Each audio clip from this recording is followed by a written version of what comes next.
শুনছেন সবসময় রেডিও ফুর্তি শুরু হয়ে গেল ভূত এফএম। আর ভূত এফএম সবাইকে স্বাগত জানাচ্ছি, আমি রাসেল। আর আজকে এই মুহূর্তে আপনারা শুনতে পাচ্ছেন 1417 সালের শেষ ভূত এফএম, অর্থাৎ আগামী শুক্রবার যখন আমরা ভূত এফএম এর সাথে থাকবো তখন একটা নতুন বছর, নতুন একটা বাংলা বছর শুরু হয়ে যাবে। সুতরাং এই চৈত্রের একদম শেষ দিকে, বছরের শেষ দিকে ভূত এফএম শোনার জন্য সবাইকে অনেক অনেক অনেক অনেক স্বাগত জানাচ্ছি, অনেক অনেক অনেক অনেক শুভেচ্ছা জানাচ্ছি। এবং সেই সাথে একটা কথা বলতে চাই, সেটা হচ্ছে যে আজকেও প্রতিদিনের মতো আমাদের অনেক অনেক গেস্ট রয়েছে এবং তাদেরও অনেক অনেক এক্সপিরিয়েন্স রয়েছে এবং সেই এক্সপিরিয়েন্স গুলো আমরা একটার পর একটা শুনবো। আর সেই সাথে আপনাদের SMS করবো। SMS করার নিয়মটি হচ্ছে শাউট লিখে স্পেস দিয়ে আপনার নাম লিখে স্পেস দিয়ে আপনার মেসেজ লিখে পাঠিয়ে দেবেন 9840 নাম্বারে। আর এই মুহূর্তে যারা ইমেল করছেন আমাদেরকে, বা যারা ইমেল আমাদের সাথে কন্ট্যাক্ট করতে চান, বড় ধরনের সমস্ত ঘটনা, সেই ঘটনাগুলো যারা আমাদের জানাতে চান, সেই ঘটনাগুলো জানাতে হলে যেটা করতে হবে সেটা হচ্ছে ভূত এফএম, BHWT ভূত এফএম @radiofurti.fm এ আমাদেরকে ইমেল পাঠিয়ে দিতে হবে। এবং আপনাদের প্রতিদিনই আমরা অসংখ্য ইমেল পাচ্ছি, আপনাদের SMS পাচ্ছি। থ্যাংক ইউ আমাদের সাথে থাকার জন্য, অনেক অনেক ধন্যবাদ আপনাদের সবাইকে। সেই সাথে আমার কাছে আজকেও প্রতিদিনের মতো বেশ কিছু ইমেল এবং বেশ কিছু SMS রয়েছে। সেই SMS গুলোর মধ্যে কিছু কিছু SMS পড়তে চাই। আমাকে আশিক SMS করে বলছেন যে আমার মেসেজটা কি কখনোই পড়া হয় না বা পড়া হবে না, আজকে না পড়লে আমি ভূত এফএম আর শুনবো না। আচ্ছা, আপনার SMS আমি পড়ে ফেললাম, তবে SMS না পড়ার কিন্তু কোনো কারণ নেই। আমি চেষ্টা করি সবার SMS পড়তে, বাট মাঝে মাঝে দেখা যায় যে মিস হয়ে যায় দু একটা, তাই না? মিস হয়ে যায় এই জন্যই যে অনেক সময় দেখা যায় যে অনেক বেশি SMS আসছে বা আপনাদের SMS হঠাৎ করে তো মিস হয়ে যায়, বাট দেখবেন যে এক সময় না এক সময় পড়া হবে। তুফান লিখেছেন রাজশাহী থেকে, রাসেল ভাই তোমাদের দোয়ায় ফাটাফাটি ভুতুরে এক্সাম দিচ্ছি, তাই ভূত এফএম শুনছি ও ভূত এফএম শুনতে নিষেধ করবে না।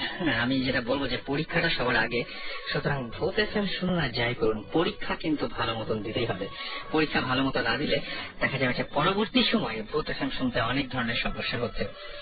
তো যারা এখন এইচএসসি এক্সাম দিচ্ছেন তারা অবশ্যই অবশ্যই অবশ্যই মানে ভূতুরে কোনো সিদ্ধান্ত নেবেন না, পড়াশোনা ঠিকঠাক করতে হবে। আরেকটা জিনিস সেটা হচ্ছে যে ভূত এফএম এ একটা জিনিস আমি বলতে চাই, যারা ভূত এফএম শুনছেন, বিশেষ করে যারা ঢাকায় বসে শুনছেন আমাকে, তাদেরকে বলবো যে এইচএসসি এক্সাম চলছে এবং আপনারা সবাই খুব বেশি সিরিয়াস। তাও জানি যে আমি পরীক্ষার প্রথম দিন যখন আসছিলাম তখন দেখলাম যে রাস্তায় অনেকের অনেক দেরি হয়ে গেছে এবং সেই দেরির জন্য অনেকে পরীক্ষাটা মিস করে ফেলবেন এরকম একটা অবস্থা। অনেকের চোখেই দেখলাম যে সে যাচ্ছেন রাস্তায় বসে বসে, অলরেডি 10টা বেজে গেছে, তখন অনেকে তাদের পরীক্ষার যে জায়গাটা সেখানে পৌঁছাতে পারেননি, কেন্দ্রে পৌঁছাতে পারেননি, সেন্টারে পৌঁছাতে পারেননি। এর প্রধানতম কারণ ছিল রাস্তায় ভয়াবহ রকমের জ্যাম। এজন্য বলবো যে অবশ্যই অবশ্যই হাতে কিছু সময় নিয়ে বেরোবেন এবং অবশ্যই অবশ্যই যেটা করতে হবে সেটা হচ্ছে যে আপনার যে আগে থেকেই ওখানে যাবার কিভাবে পরীক্ষার হলে পৌঁছাবেন সেই ব্যবস্থাটা করে রাখতে হবে। ওকে, আমাদেরকে শক্তিশালী ভূত ফ্রম ময়মনসিং তিনি লিখেছেন যে Bhoot FM rocks. Thank you so much. আপনাদের জন্য আসলে ভূত এফএমটা এত বেশি জনপ্রিয় হয়েছে, আপনারা শোনেন বলেই। আর নাদিয়া লিখেছেন রাসেল ভাই তুমি কেমন আছো, তোমার ভূত শো খুব ভালো লাগে কিন্তু ভয় লাগে না। আচ্ছা, তার মানে তো আপনি অনেক সাহসী বলতে হবে। মুন্না লিখেছেন from Kadir Molla city college Narsingdi, তিনি বলছেন যে তিনি লিখেছেন যেটা সেটা হচ্ছে he can stop his HSC exam but he cannot stop the radio Furti. Okay, তো বুঝতেই পারছি যে ব্যাপারটা হচ্ছে কি যে পরীক্ষা সবকিছু রেডিও ফুর্তি যেন কখনো অফ না হয়, সেজন্য আপনাকে যেটা করতে হবে রেগুলার পড়াশোনাটা ঠিক মতন করে ফেলতে হবে। তো আমাদের একটা টেকনিক্যাল ডিফিকাল্টিজ হয়েছিল, এই জন্য একটু আমরা হ্যালো বলতেও দেরি করেছি, বাট সেটা হবে না। জাস্ট একটু মানে এখন থেকে সব মানে আমার যেটা মনে হয় সব ঠিক হয়ে যাবে, রাইট?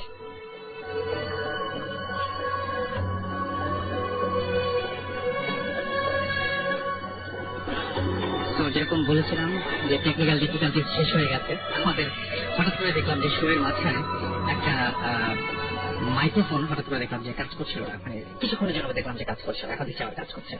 এনিওয়েজ, আমাদের কাছে বেশ কিছু এসএমএস তো রয়েছে, সেই সাথে আমাদের রয়েছে আপনাদের পাঠানো ইমেল। সেই ইমেল গুলো বেশ ভয়াবহ এবং সেরকমই কিছু ইমেল আজকে পড়ে ফেলতে চাই। আচ্ছা, আমাদেরকে জাওয়াদুল আলম জয় তিনি লিখেছেন এবং তিনি চট্টগ্রাম থেকে লিখেছেন, আমাদেরকে এই ইমেলটি করেছেন। তিনি লিখেছেন যে আমার নাম জাওয়াদুল আলম চৌধুরী জয়। আমার এই ঘটনাটা হলো সত্যিকার এক ঘটনা। 3 মার্চ 2011 ঘরে টুকিটাকি কাজ সারতে প্রায় রাত 12টা বেজে গেল। বাথরুম সেরে বিছানায় শুয়ে পড়লাম। আমি রুমে একা ঘুমাই। হঠাৎ কেন যেন ঘুম ভেঙে গেল। ঘড়ি দেখলাম 5:02 রাত্রি। অবশ্যই বোঝার চেষ্টা করলাম কেন ঘুম ভাঙলো। হঠাৎ খেয়াল করলাম আমার রুমের পরিবেশ বেশ ঠান্ডা। ব্যাপারটা পাত্তা দিলাম না। আমি ঘুমানোর সময় বিছানার ডান পাশ খালি রেখে ঘুমাই। কি মনে করে বিছানার ডান পাশ ঘুরলাম। তারপরে দেখলাম অদ্ভুত এক ব্যাপার, যে আমার হৃৎপিণ্ডকে দ্বিগুণ বাড়িয়ে দেওয়া, মানে যেটা স্পন্দন আর কি, সেই মানে হার্টবিট বেড়ে গেল অনেক অনেক অনেক বহুগুণ।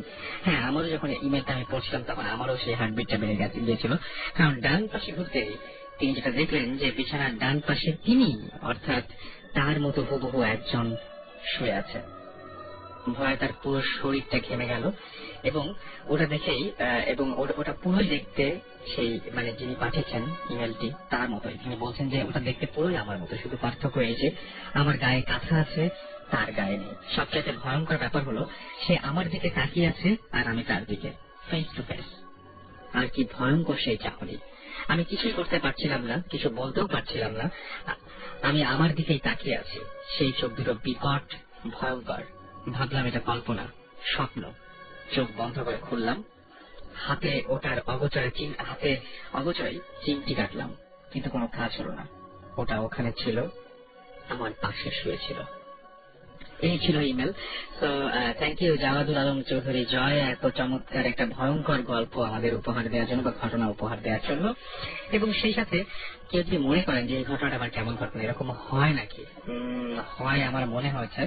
কারণ এই ঘটনাটি যে মানে বর্ণনাকারী শুধুমাত্র একজন নন, আরো একজন ঠিক এরকম কাছাকাছি একটা ঘটনা পাঠিয়েছেন। তিনি বলেছেন যে রাসেল ভাই, আমার নাম নয়ন, আমি খুলনা থেকে লিখছি। আমি নেভি কলেজ খুলনাতে তিনি রয়েছেন এবং তিনি বলছেন আমাদের বাড়ি অনেক পুরনো এবং ওখানে ভূতের, ওটাকে সবাই মানে কি বলবো, সেটা হচ্ছে ভূতের বাড়িও বলে ওটাকে।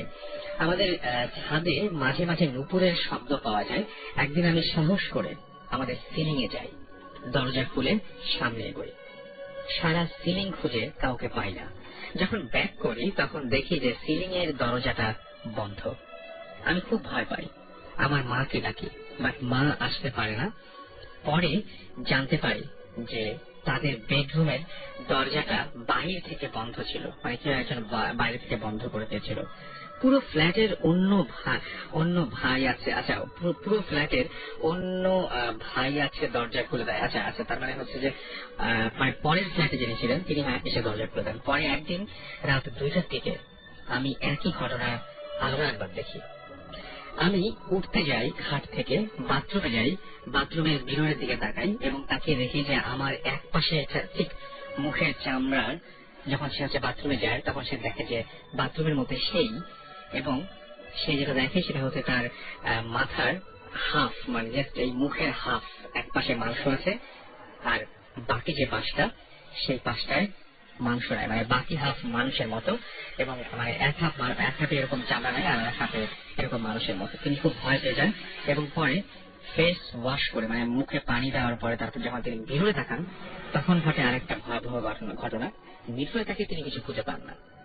আমি ইমেল পড়ে যেটুকু বুঝেছি, আর একটু ডিটেল লিখলে বুঝতে পারতাম, তবে নয়ন যেটা লিখেছেন তাতে আমি বুঝেছি যে সেকেন্ড টাইম যখন সে মিররের দিকে তাকায়, আমরা বলছি মিরর দিকে তাকে ভয়ঙ্কর ভয়ঙ্কর অনেক কিছু দেখা যায়, কিন্তু সে মিররে নিজেকে দেখতে পায় না।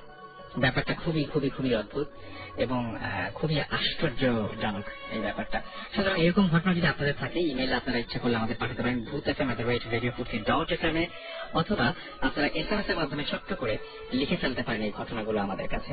আমাদেরকে SMS করেছেন সুমন আজিমপুর থেকে এবং এবং তিনি বলেছেন যে আমি গর্ব করে বলতাম যে আমি ভয় পাই না, ভূত FM শুনে এখন ভয় পাই। তাহলে তো ক্ষতি হচ্ছে।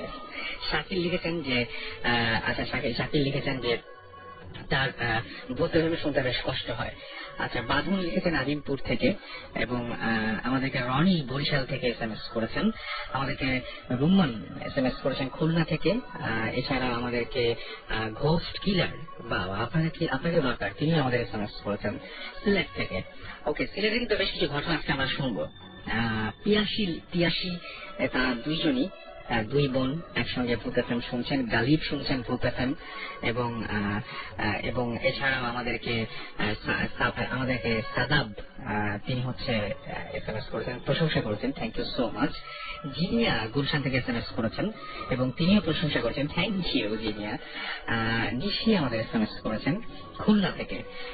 এছাড়া আমাদেরকে SMS করেছেন সেলিম, SMS করেছেন আমাদেরকে ইমরান, SMS করেছেন অলি, এছাড়াও শার্লিন SMS করেছেন খুলনা থেকে এবং এছাড়া সুন্না SMS করেছেন, রনি SMS করেছেন। সো স্টে টিউন, আমরা একে একে ফিরে আসবো আরো অনেক ঘটনা নিয়ে। আমাদের সঙ্গে যে গেস্ট রয়েছে তাদের সাথে একটু পরিচিত হয়ে যায়। আমি শুরুতেই আপনাদের সাথে পরিচয় করে দিচ্ছি। আমাদের প্রথম যিনি গেস্ট রয়েছেন, আপনার নামটা একটু বলবেন। আমি মজুমদার মাহবুব, আমি একটা প্রাইভেট ফার্মের মালিক। ওকে, আপনি তার মানে অ্যাডভাইজিং এর সাথে আছেন, রাইট? সো আপনার কাছে আমার প্রথম যে প্রশ্ন সেটা হচ্ছে যে আপনার জীবনে বেশ উদ্ভট টাইপের অনেক ঘটনা ঘটেছে এবং আপনি জীবনে বিভিন্ন সময়ে বিভিন্ন জায়গায় কর্মরত থেকেছেন, বিভিন্ন জায়গায় চাকরি করেছেন এবং জব করতে গিয়ে আপনার বিভিন্ন ধরনের অভিজ্ঞতা হয়েছে। তো কোনটা দিয়ে শুরু করবেন? আমি যেটা দিয়ে শুরু করবো সেটা হচ্ছে যে আমার দাদু, যিনি আজকে থেকে প্রায় 15 বছর আগে আমাদের ছেড়ে চলে যান, রাইট? উনি যখন মারা যান ওনার পাশে আমি সারা রাত বসেছিলাম লাশের পাশে। যখন ওনাকে কবরে নেওয়া হয়, আমার কাছে যখন লাশটা ছিল তখন আমার কাছে মনে হচ্ছিল যে আমার দাদু আমার পাশে হাঁটছে, লাশটা আমার কাঁধে, বাট আমার মনে হচ্ছে পাশে উনি হেঁটে যাচ্ছেন। এবং যখন কবর থেকে নামানোর পরে আমি যখন উঠলাম উপরে, তখন আমার কাছে মনে হলো যে উনি আমার পাশে দাঁড়িয়ে। আমি তাকালাম, দেখলাম উনি আমার পাশে দাঁড়ানো। এরপর থেকে আমি ফিল করি উনি সবসময় আমার পাশে থাকেন। এবং আমি প্রথম যে ঘটনাটা ঘটে, আমি প্রচন্ড বিপদে পড়লাম একদিন। তখন আমি মনে মনে কেন জানি আমি চিন্তা করলাম আমি দাদুকে স্মরণ করি, যে দাদুকে স্মরণ করলাম, দেখলাম ওই বিপদটা কেটে গেল। আচ্ছা, তারপরে রিসেন্টলি একটা ঘটনা, সেটা হচ্ছে আমি একটা বিমানের একটা ইয়েতে চাকরি করতাম। বেশ কিছুদিন চাকরি করার পরে আমি ওই জায়গায় একদিন রাত্রে ডিউটি শেষ করে আমি চুপচাপ শুয়ে আছি। হঠাৎ করে এক মুহূর্তে আমি দেখলাম যে দূরে একটা চেয়ারে এক ভদ্রলোক বসা। তো আমি চিন্তা করলাম যে এখানে তো কেউ বসার কথা না, কি মুহূর্তে বসে থাকেন, মানে এদিকে আপনার রুমের মধ্যে? আমার রুমের মধ্যে। তো আমি কি করে বসে থাকি, তা আমি চিন্তা করলাম যে দেখলাম যে উনি আমার দিকে আসতেছে। তখন আমি একটু ভয় পাইলাম। ভয় পাওয়ার পরে আমি চাদর দিয়ে মুখটা ঢাকলাম। আমি একটা আওয়াজ শুনলাম, আওয়াজটা উনি যে হেঁটে আসছেন ওই আওয়াজটাই পাচ্ছি। আমার কাছে মনে হচ্ছিল যে দৌড়ে একটু আমার কাছে আসতেছে। তারপর আসার পরে আমি বললাম যে আমি কি আপনার কোনো ক্ষতি করছি, কেন জানি আমি কথাটা বললাম, আমি কি আপনার কোনো ক্ষতি করছি? উনি বলল না, তুই সবসময় ভালো থাকিস। ওইটা শোনার পরে আমি আর কিছু বলতে পারি না। প্রায় 10-15 মিনিট পরে আমি তাকায় দেখলাম যে আমার সামনে একটা সুরাইয়া সেনের বই, এবং ওই বইটা ওইখানে রাখার কোনো প্রশ্নই ওঠে না, কেউ কোনোদিন রাখতেও পারবে না, কারণ ওই মুহূর্তে হোটেলের সবাই ছিল ঘুমে। তো যখন আমি আপনার পুরো মনে আছে যে আগে এরকম ধরনের কোনো বই আমি নিজে পরিষ্কার করেছিলাম। আচ্ছা, তারপরে ওই বইটা এখন আমার কাছে থাকে, সবসময় থাকে, এবং আমি যখন বিপদে পড়ি আমার কাছে মনে হয় যে ওই বইটাতে হাত দিলে বিপদটা কেটে যায়। আচ্ছা, তারপরে থেকে সবসময় আমি বিপদে পড়লেই ওই বইটা ধরি, কেটে যায়। রিসেন্টলি আমি তাজিন্ডং ট্রেকিং এ যাই। ট্রেকিং এ যাওয়ার পরে আমি হেঁটে হেঁটে হেঁটে হেঁটে যাচ্ছি, তখন রাত্র প্রায় 9:30 বাজে। পাহাড়ি রাস্তায় হেঁটে যাচ্ছি, আমার সামনে আমার 35 জনের গ্রুপ, সবাই চলে গেছে, পিছনে আমি একা। আমি জাস্ট ওদের লাইটের আলো দেখে আগাচ্ছি। এমন একটা রাস্তা ছিল যেটা আমার একার পক্ষে যাওয়া সম্ভব না, আরেকজন ধরে নিতে হবে। তো আমি চিন্তা করলাম যে কে নিবে আমাকে। তখন আমি মনে মনে বললাম যে আমি কিভাবে যাব? তখন দেখলাম কি আমার পাশে একজন এসে দাঁড়াইলো। দাঁড়ানোর পরে আমাকে হাতটা ধরলো, ধরে নিয়ে গেল। ওই পথটা পার করার পরে আমি পিছন দিকে তাকালাম, দেখলাম যে কিছু নেই। আচ্ছা, কিন্তু আপনাকে সাহায্য করেছে? আমাকে সাহায্য করেছে। এবং আমি যাওয়ার পর আমাদের যে গাইড ছিল ওইখানে পৌঁছানোর পর আমি জিজ্ঞাসা করলাম, কে আপনি বাবুরে দেখছেন? বাবুটাকে? আমি ওকে জিজ্ঞেস করলাম এই লোককে, আমি সাথে সাথে জিজ্ঞেস করি এই লোককে। উনি অ্যান্সারটা দিল যে এখানে একজন মানে আসে যারা ট্রেকার তাদেরকে সাহায্য করার জন্য, ওরা নিজেও জানে না। ওরাও যখন ফার্স্ট ট্রেকিং এ যায় পাহাড়ে করে নাকি এরকম একজন এসে দাঁড়ায়। আচ্ছা, ওই পাহাড়ে এরকম মানে অনেকেই দেখছে যে আমার মতো যারা বিপদে পড়ছে তারা এরকম পাহাড়ে দেখছে, মানে কাউকে দেখে সাহায্য করতেছে। আচ্ছা, এবং উনি জাস্ট ওইটুকু জায়গা, যেইটুকু জায়গা হাঁটা যায় না, মানে আরেকজনের সাহায্য লাগে, কারণ ডান পাশে পুরা পাহাড়, ওই জায়গা থেকে আরেকজন উঠে আসার কোনো প্রশ্নই ওঠে না। আচ্ছা, ঠিক দেখলাম যে আমার হাতটা ধরলো, আমাকে আগালো। আমি ওই মুহূর্তে মানে আমার ইচ্ছে ছিল সামনে যাবার, কিন্তু উনি আমাকে নিয়ে গেল। তারপর আমি পিছনে তাকে ধন্যবাদ দিব, ধন্যবাদ দেওয়ার জন্য পিছনে তাকালাম, দেখলাম যে কিছু নেই, ফাঁকা। এরকম একটা অবস্থা। তো আপনার জীবনে এরকম মানে বিভিন্ন বিপদ থেকে আপনি উদ্ধার পেয়েছেন, এবং আপনার কি মনে হয় আসলে এই যে উদ্ধার পাচ্ছেন এবং এই যে সূরা ইয়াসিন সেই বইটা বা সেই সূরাটা আপনি মানে এটা আকস্মিক ভাবে পেয়ে গেলেন, জীবনে আপনি ইমেলের মধ্যে লিখেছেন যে আপনার জীবনে বিপদ খুব কম আসে, কেমন করে উতরে যান। তো এরকম ভয়াবহ কোন বিপদ থেকে আরো মনে পড়ছে যে আপনি উতরে গেছেন? হতে পারতো অনেক বড় বিপদ, বাট হলো না। এরকম একটা ঘটনা হচ্ছে যে ঠিক 1 বছর আগে আমি কক্সবাজার যাচ্ছি। কক্সবাজার যাওয়ার পথে রাত্র 2টা বাজে, বাসে শুধু যাত্রী আমি আর পিছনে একজন, পুরা বাসটা ফাঁকা, হানিফের বাসটা পুরা ফাঁকা, দুজন, ইভেন গাইডও ঘুমাচ্ছে। ড্রাইভার দেখলাম যে ড্রাইভারের চোখ বন্ধ, ড্রাইভারও প্রায় ঘুমিয়ে গেছে। আমি পিছনের সিট থেকে বসে আমি দেখতেছি ড্রাইভার কেন জানি ঘুমাচ্ছে। ড্রাইভারের হাতটাও স্টিয়ারিং এ নাই। তো আমি চিন্তা করলাম যে ড্রাইভার স্টিয়ারিং নাই, গাড়ি চলতেছে কিভাবে? তখন আমি আগায় যেয়ে দেখলাম যে একটা ছোট্ট একটা বাচ্চার মতো গাড়ি স্টিয়ারিং ধরে আছে। আমি নিজের চোখে দেখা একটা ছোট্ট একটা পিচ্চি বাচ্চা গাড়ি স্টিয়ারিং ধরা। আমি জাস্ট ওই মুহূর্তে চোখ বন্ধ করে দোয়া পড়া শুরু করলাম। তখন একটা ব্রেকের আওয়াজ পেলাম, গাড়িটা থেমে গেল। আমি আগায় দেখলাম যে ড্রাইভার চোখ মুখে পানি দিচ্ছে। ওকে, তো আপনি এর আগে বিভিন্ন মানে আপনার কাজের কারণে, জবের কারণে আপনি সিলেটে ছিলেন, এবং সিলেটে আপনার কিছু ঘটনা আছে, সেরকম কিছু ঘটনা আমাদের আজকে একটু শোনাতে হবে। সিলেটের ঘটনা হচ্ছে, সিলেটে যখন আমি বেশ কিছুদিন আমার চাকরি করার সৌভাগ্য হয় টি গার্ডেনে। টি গার্ডেনের ঘটনা শুনবো, তার আগে আমরা একটা এসএমএস করে ফেলবো। আমাদেরকে রবিন এসএমএস করেছেন কাফরুল থেকে, এবং তিনি জীবনে অনেক ভূত পেতনি দেখেছেন বলে দাবি করেছেন, কিন্তু ভূত এফএম শুনে তারপরে তিনি ভয় পাচ্ছেন। আচ্ছা, আপনার যদি এক্সপিরিয়েন্স থাকে তাহলে আপনি অবশ্যই ভূত এফএম @radiofutti.fm এ পাঠিয়ে দিন, নাম, ঠিকানা এবং ফোন নাম্বার সহ, তবে অবশ্যই কোনো ভুতুরে ফোন নাম্বার নয়। আর আপনি যদি স্টুডিওতে আসতে চান তাহলে অবশ্যই আপনার ইমেইলের মধ্যে সেটা উল্লেখ করতে হবে। এটা আমাদেরকে শাহির এসএমএস করেছেন জাহাঙ্গীরনগর ইউনিভার্সিটি থেকে। আমাদেরকে এসএমএস করেছেন আতসী, আমাদেরকে এসএমএস করেছেন জালাল রাজশাহী কলেজ থেকে, এবং তিনি বলেছেন যে আসল ভাই আমার অনেক এক্সপিরিয়েন্স আছে, আমি আপনার স্টুডিওতে যেতে চাই। তাহলে যেটা করতে হবে, আপনাকে একদমই দেরি না করে ইমেল পাঠিয়ে ফেলতে হবে, এবং ইমেল পাঠানোর নিয়মটি আমরা বললামই, ভূত FM BHWT ভূত FM @radiofutti.fm। আমাদেরকে দীপঙ্কর 97 সিলেট থেকে এসএমএস করেছেন, এছাড়াও তিনু এসএমএস করেছেন চিটাগং থেকে, আর আমাদেরকে এছাড়াও এসএমএস করেছেন দেখতে পাচ্ছি বাইজিদ রামপুরা থেকে, এবং তিনি ভূত FM শুনতে শুনতে বারান্দায় গিয়ে একটু ভয় পেয়েছেন, সেটা বললেন। হ্যাঁ, এটা হয় যে আপনি যখন পুরোপুরি ব্যাপারটার মধ্যে আছেন তখন ভয় পেতেই পারেন আপনি। আমাদেরকে এছাড়াও এসএমএস করেছেন শাকিল, এবং আমাদেরকে এসএমএস করেছেন ময়মনসিংহ থেকে ইলিয়াস, এসএমএস করেছেন আমাদেরকে এছাড়াও শান্ত, জনি, অর্পণ সহ আরো অনেকে। ভৌতিক কিলারও আমাদের এসএমএস করেছেন খুলনা থেকে, এছাড়াও বুশরা খুলনা থেকে এসএমএস করেছেন, বাঁধন ময়মনসিংহ থেকে এসএমএস করেছেন, রিজা রিফাত এসএমএস করেছেন আমাদেরকে, এছাড়া আমাদেরকে এসএমএস করেছেন কনক। আমাদের কাছে এসএমএস পাঠানোর নিয়মটা আমি বলে দেই। মোবাইলের মেসেজ অপশনে গিয়ে টাইপ করে ফেলবেন SHOUT শাউট স্পেস আপনার নাম স্পেস আপনার মেসেজ পাঠিয়ে দেবেন 9840 নম্বরে। প্রিয়াঙ্কা জানতে চেয়েছেন যে দেশ টিভিতে ভৌতিক প্রোগ্রাম কবে থেকে দেখবো, মানে ভৌতিক যে কথাটা তিনি বলতে চেয়েছেন হয়তো। হ্যাঁ, খুব দ্রুত সেটা শুরু হবে, আমিও সেরকমই জানি আর কি। আমরা আবার আপনার সেই সিলেটের ঘটনায় চলে যাবো। আপনার নামটা একবার একটু বলবেন, যেহেতু চেহারা দেখা যায় না, নামটা বারবার বলতে হবে। আমি মজুমদার মাহবুব। রাইট।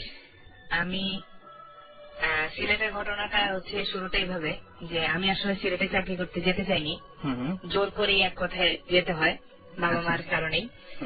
তো যখন গেলাম তখন মনের ভিতরে একটা খুঁতখুত কাজ করছিল, কেন যাচ্ছি। যাবার পর থেকে আমি কেন জানি আমার ভিতর একটা অন্যরকম কাজ করতো। যে একদিন রাত্রেবেলা আমি যে বিছানায় শুয়ে আমার খালার বাসায়, তো বিছানার পাশে দিয়ে একটা গাছ আছে, ও গাছটা নড়তে দেখলাম। নড়ার পরে আমি একটু ভয় পেলাম যে গাছটা নড়ে কেন। তো আমি জানলাটা দিয়ে আমি উপরের দিকে তাকালাম, দেখলাম যে কোন একটা আলো পড়তেছে ওইখানে। তো আমি উপরের দিকে তাকাইলাম যে এখানে আলো তো আসার কথা না, কারণ আমি সারাদিন ওই দিকে থাকি, আলো আসবে কোথেকে। দেখলাম যে একটা আলো এসে ঠিক ওই জায়গাটা পড়লো এবং একটা কাগজ পড়লো। আচ্ছা। ওই কাগজটাতে কিছু লেখা নেই, সাদা একটা কাগজ, বাট ওই জায়গাটা যে জায়গাটা পড়লো ওই জায়গায় একটা লেখা হলো। আচ্ছা। লেখাটা কি আমি বলবো না, যে জাস্ট লেখাটা এরকমই ছিল যে এখানে থাকা ঠিক না কারো। আচ্ছা। এখানে কেউ একজন মারা যাবে, এই এলাকাটা ছাড়ো। তো আমি ঠিক ওই মুহূর্তে আমি কিছু বললাম না, আমি চুপচাপ কয়েকদিন পরেই ওই বাসায় এক সিনিয়র মুরব্বী ছিলেন, 3-4 দিন পরে ওই সিনিয়র মুরব্বী মারা গেলেন। আচ্ছা, এটা কি তার মানে আপনি বলছেন যে আপনি আগে থেকে ইনফর্ম হয়েছেন সামহাও যে কেউ একজন মারা যাবে? আচ্ছা। হ্যাঁ, তারপর শেষ করেন। তারপরে আমি যখন খালার কাছে বললাম যে এটা আমি দেখছি, খালা বললো তুমি ওই রুমে থাকবা না, তুমি ওই রুমটা চেঞ্জ করো। আচ্ছা। তারপর আমি ওই রুমটা চেঞ্জ করে আরেক রুমে আসলাম। তবু জানি রাত্রেবেলা আমি জানলা দিয়ে তাকালে একটা আলো দেখি। আমি চিন্তা করি যে কিসের আলো। আমি খালাকে বললাম যে খালা আমি এরকম আলো দেখি। বলছে তুমি জানলা লাগাই ঘুমাবা। আচ্ছা। তা আমার মধ্যে কাজ করতেছিল যে আমি জানলার ফুটা দিয়ে আমি তাকাইতাম যে আলোটা করে নাকি। তারপরে আমি একদিন টি গার্ডেনে জবের জন্য গেলাম। যাবার পরে টি গার্ডেনে অ্যাসিস্ট্যান্ট ম্যানেজার হিসেবে কিছুদিন ছিলাম। থাকার পরে আমি রাত্রেবেলা অনেক দূর থেকে একটা আওয়াজ পেতাম, সাবধান। আমি চৌকিদারকে জিজ্ঞাসা করতাম, চৌকিদার এটা কি? বাবু এটা কোনো কিছু না, আপনি শুনলেন না। আমি শুনবো না কেন, তুমি বলো কি হয়েছে। বাবু শোনার দরকার নাই। ওরাও শুনে, বাবু শোনার দরকার নেই। আচ্ছা। তারপরে একদিন হঠাৎ করে আমি শুনলাম যে আমার রুমের পাশে দিকে ধপ ধপ করে দৌড়াই যাচ্ছে। আমি উঠে বসে গেলাম, আমি শোয়াতে উঠে বসে আমি ইয়ে করতে লাগলাম। আমি আওয়াজটা শুনতে আমার ঠিক জানলাটার কাছে এসে আওয়াজটা থামলো। আমার ভাই জানলার কাছে গিয়ে কেউ একজন দাঁড়ায় আছে, আমি বুঝতেছি কোনো শব্দ নাই। আমি কে জানলার কাছে। পরে দেখলাম যে আওয়াজটা আস্তে আস্তে আস্তে মিলাই গেল। তখন আমি চৌকিদারকে বাইরে চৌকিদারে ডাকলাম, চৌকিদার বললো যে কি বাবু? আমি যে শুনলাম কে আসছিল? বাবু তো আমি এখানে ছিলাম, কেউ তো আসে নাই। তারপরে আমি প্রায় এরকম আওয়াজ পাইতাম, আমি সিলেটে থাকা অবস্থায় প্রায় আওয়াজ পাইতাম। আমি দূরে একটা আলো আমার কাছে আসতেছে, আমি দেখতাম, কিন্তু ওই আলোটার উৎস কি? কারণ আমরা অ্যাসিস্ট্যান্ট ম্যানেজাররা কখনই আমরা রাত্রে বেরোতাম না, কারণ আমাদের ম্যানেজারের বাংলোটা ছিল অনেক দূরে, ওইখান থেকে কোনো মেসেজ আসার সম্ভাবনা নেই। আর আমাদের মেইনলি মেসেজ আসতো ওয়্যারলেস সেটে। তো আমরা কোনো মেসেজও, আমি মাঝে সাথে মনে করতাম যে জরুরি কোনো মেসেজ আছে, আমাকে ফ্যাক্টরিতে যেতে হবে, কল করবে, আমি প্রায় মনে করতাম। কিন্তু দেখতাম যে আলোটা অর্ধেক জায়গায় এসে থেমে যায়। আমি একদিন সকালবেলা ওই জায়গাটা আইডেন্টিফাই করলাম, যাবো আমি। আচ্ছা। যাবার পরে ওই জায়গাটা দেখলাম যে যে গাছগুলি আছে সব গাছগুলি মরা, যেখানে আপনি আলোটা দেখেন, যেখানে আলোটা এসে থেমে যায়। ওই জায়গায় গাছ মরা। তা আমি ওইখানে যে ইয়ে ছিল, দায়িত্বে যে ছিল, আমি জিজ্ঞাসা করলাম যে এখানে কি? কবে এই জায়গায় গাছ হয় না কোনো। আমি তো তাহলে এই জায়গায় রও না কেন তোমরা? কবে এই জায়গায় রুলে তো হবে না। সিলেটে ভাষা বলে এই জায়গায় রুলে তো হবে না। কেন? তেনারা খুশি হন না, তেনারা রাগ করুন। তখন আমি বললাম যে কে তেনারা? বাবু আমাকে ক্ষমা করুন, আমি বলতে পারবো না। এভাবে এরকম প্রায় আমি কিছুদিন আগে একটা ইয়ে করে শুনেছিলাম যে কেউ একজন বলছিল যে টি গার্ডেনের ছড়ার ভিতর দিয়ে কেউ হেঁটে যায়। এটা আমি নিজ চোখে দেখেছি, কেউ একজন হেঁটে যাচ্ছে। আপনি নিজেও আমি দেখেছেন নিজের এটা? চোখে দেখেছি যে আমরা রাত্র 12টা ফ্যাক্টরি থেকে যাচ্ছি, দেখলাম যে কেউ একজন হেঁটে যাচ্ছে, রাস্তা পার হচ্ছে। হুম হুম, আমরা কিন্তু জানি যে এই মুহূর্তে ওই জায়গায় কেউ যাওয়া সম্ভব না। হুম হুম, জাস্ট আমরা দেখলাম যে আমরা রাস্তা পার হচ্ছি, আমাদের বাইক যাচ্ছে, সাথে একজন রাজা সালাম দিল, আমাদের থেকে সালামও দিল। আচ্ছা। আমরা কিছুটা আগে যাওয়ার পরে তাকালাম, কিছু নেই, ব্ল্যাঙ্ক। কিন্তু একদম একদম আমাদের সালাম দিয়েছে। আচ্ছা, অনেকে হয়তো জানতে চাইবেন এই যে আপনারা যারা দেখেন এই যে সমস্ত অলৌকিক কিছু যারা দেখেন, আসলে তাদেরকে কেমন ভাবে আসে তারা কি আপনি যেরকম দেখেছেন টি গার্ডেনে, তো কেমন ভাবে দেখেছেন যে সাধারণ আপনার আমার মতো মানুষ এইভাবে? আমার আপনার মতো মানুষের মতোই, বাট আমি জানি না যে এরা কিভাবে আসে।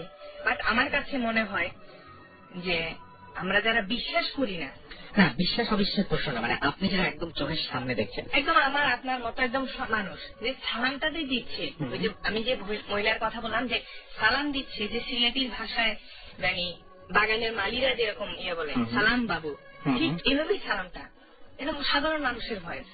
আচ্ছা, এরকম হয়েছে কখনো যে সিলেটে আপনি যেখানে ছিলেন যে স্টেটে, সেখানে আপনি রাতের বেলা দুঃস্বপ্ন দেখতেন বা এরকম কোনো কিছু? আমি কখনোই দুঃস্বপ্ন দেখি না। যে আমার কাছে রাত্রেবেলা মাঝে সময় আমার হঠাৎ করে ঘুম ভেঙে যেত, আমি প্রচন্ড ঘেমে যেতাম। আচ্ছা, আমার কাছে মনে হতো যে মানে আমার আশেপাশে এরকম কোন গরম হাওয়া আসতেছে যাতে আমাকে মানে হিট করে ফেলতেছে, আমার রুমে এসি চলতেছে বা এসি চলার মধ্যে আমি ঘেমে গেছি। আচ্ছা, এরকমই প্রায়ই হতো। আর আমি একটা রিসেন্ট ঘটনা শুনেছিলাম, জুজু আসবে। আমি জুজুর কাহিনীটা বলি। আমি কিন্তু প্রায়ই শুনেছি আসছে, কে আসছে, কোথা থেকে আসছে আমি কিন্তু জানি না। জাস্ট ওই মহিলা যে টি গার্ডেনের কথা বলেছিল, যে ভদ্র মহিলা, ওই মহিলার সাথে, ওই মহিলা আমাদের পাশের টি গার্ডেনে ছিলেন, এবং বাচ্চাটা যে ছিল খাওয়া, এটা কিন্তু আমরা নিজ চোখে দেখেছিলাম। আচ্ছা, মানে ওই জায়গায় এত একটা হরেবল জিনিস, মানে খাবলা খাবলা খাবলা খাবলা গড়িয়ে, মানে এটা হচ্ছে ইন্ডিয়ার ওই পাশেও কিন্তু একটা ঘটেছিল, এবং একই ঘটনা আমি শুনেছিলাম যে বাংলাদেশের এই পাশে ঘটেছে। এবং আমি যে ঠিক আদায় ছিলাম তার পাশে। এবং এই জন্তুটা কি বা এটা কি দেখেছেন? আমরা যতটুকু ধারণা করেছি, এটা একটা বর্ডার থেকে এটা কিছু একটা ছুটে আসে, ঠিক আছে, কোন একটা জন্তু। বাট আমরা ওইখানে যারা চাকরি করেছি কিংবা আমরা যারা শুনেছি, আমাদের কাছে মনে হচ্ছে যে এটা খুব একটা জন্তু কিংবা কাউকে ভয় দেখানোর জন্য কেউ একটা করে। ওকে, আচ্ছা, আমি কিছু SMS পড়ে ফেলে আবার আপনার কাছে আসবো। আতিক লিখেছেন শ্যামলী থেকে, ভাইয়া রুম অন্ধকার করে শুনছি, ভয় ভয় লাগছে, আবার মাঝখানে ভালো লাগছে। ওকে, আমাদেরকে এছাড়াও মুস্তাফি SMS করে বলেছেন, আচ্ছা মজুমদার আপনাকে বলেছেন প্লিজ স্টপ, এটা কি ভয়ের কারণে নাকি ঠিক আমি জানি না, আপনি বলবেন অবশ্যই, সেটা আমাদের পরবর্তী SMS আশা করছি। সামিদুল লিখেছেন আমি, আচ্ছা তিনি এবং তার স্ত্রী দুজন মিলে FM শুনছেন, thank you so much. Rohit Barisal থেকে ভূত FM শুনছেন, এছাড়াও যুবরাজ শুনছেন নোয়াখালী থেকে, আমাদের সাথে ওমর জয়েন করেছেন নেত্রকোনা থেকে, তাবাক আমাদের সাথে SMS করেছেন, জিকো SMS করেছেন আমাদের সাথে আমাদেরকে, এছাড়া তাহা খুলনা থেকে SMS করেছেন, মিলন SMS করেছেন, এবং তিনি বলছেন যে ভূত FM শুনতে গেলে তার মোবাইলে মনে হয় প্রবলেম হয়, তাই না? আমি SMS চলে গেল। আফরা SMS করেছেন আমাদেরকে, এছাড়াও সিনিয়র ভাই তিনি SMS করেছেন খুলনা থেকে, ওকে নামটা খুব সুন্দর লাগলো। সাদাব SMS করেছেন, এছাড়াও পরশ SMS করেছেন রাজশাহী থেকে, HSC এক্সাম দিচ্ছেন এবং ইংলিশ পরীক্ষা রয়েছে সানডেতে, বাট এখন তিনি ভূত FM শুনছেন, which is very wrong একদমই, মানে টিপু SMS করেছেন, এছাড়া আমাদের SMS করেছেন রাজন টঙ্গী থেকে। তো আরো অনেক অনেক SMS আমরা পাচ্ছি, এবং SMS যারা পাঠাতে চান, এখনো পর্যন্ত পাঠাতে চাচ্ছেন, তাদেরকে বলি যে আপনার মোবাইলের মেসেজ অপশনে যান, সেখানে গিয়ে টাইপ করুন SHOUT শাউট, স্পেস আপনার নাম, স্পেস আপনার মেসেজ, পাঠিয়ে 9840। মাঝে মাঝে ছোট্ট করে মেসেজের মধ্যেও ঘটনা বলা যায়, যেমন মিজান আমাদের লিখেছেন যে এক রাতে জানালা লাগাতে ভুলে গিয়েছিলাম, মাঝরাতে কোনো একটা কারণে আমার ঘুম ভেঙে গেল এবং দেখলাম যে একটা কালো কুকুর আমার দিকে তাকিয়ে আছে। এই এরকম ছোট্ট করে SMS আপনিও কিন্তু পাঠাতে পারেন। আর সেই সাথে আমাদের তো মানে কি বলবো, ইমেল করার অপশন আপনার যারা রয়েছে। সুতরাং আপনার সবচেয়ে ভয়ঙ্কর ঘটনা, সবচেয়ে গুরুত্বপূর্ণ অংশটুকু আপনি ইচ্ছা করলে কিন্তু মেসেজের মাধ্যমে আমাদের জানাতে পারেন। তো নিশ্চয়ই আপনার কাছে আরো ঘটনা রয়েছে, সেই ঘটনাগুলো শুনবো। তার আগে আমরা একটা ব্রেক নেবো, ছোট্ট একটা ব্রেকের পরে ফিরে আসছি আবার একটু পরে। ইন দ্য মিন টাইম আমাদের SMS করতে থাকুন এবং স্টেডিয়াম রেডি ফুর্তি একটু পরে ফিরছি।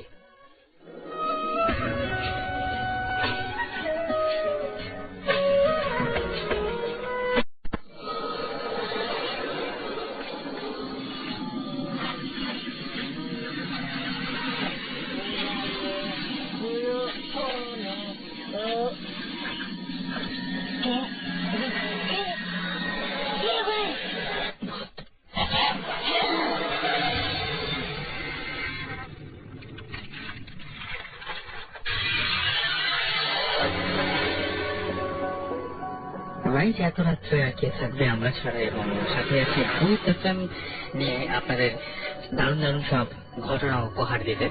এবং শুনছেন সবসময় রেডিও ফুর্তির সাথে আছে রাস্তাল, চলছে ভূত FM। আর একবার জানিয়ে দিচ্ছি আমার কাছে আরো একটি ঘটনা রয়েছে।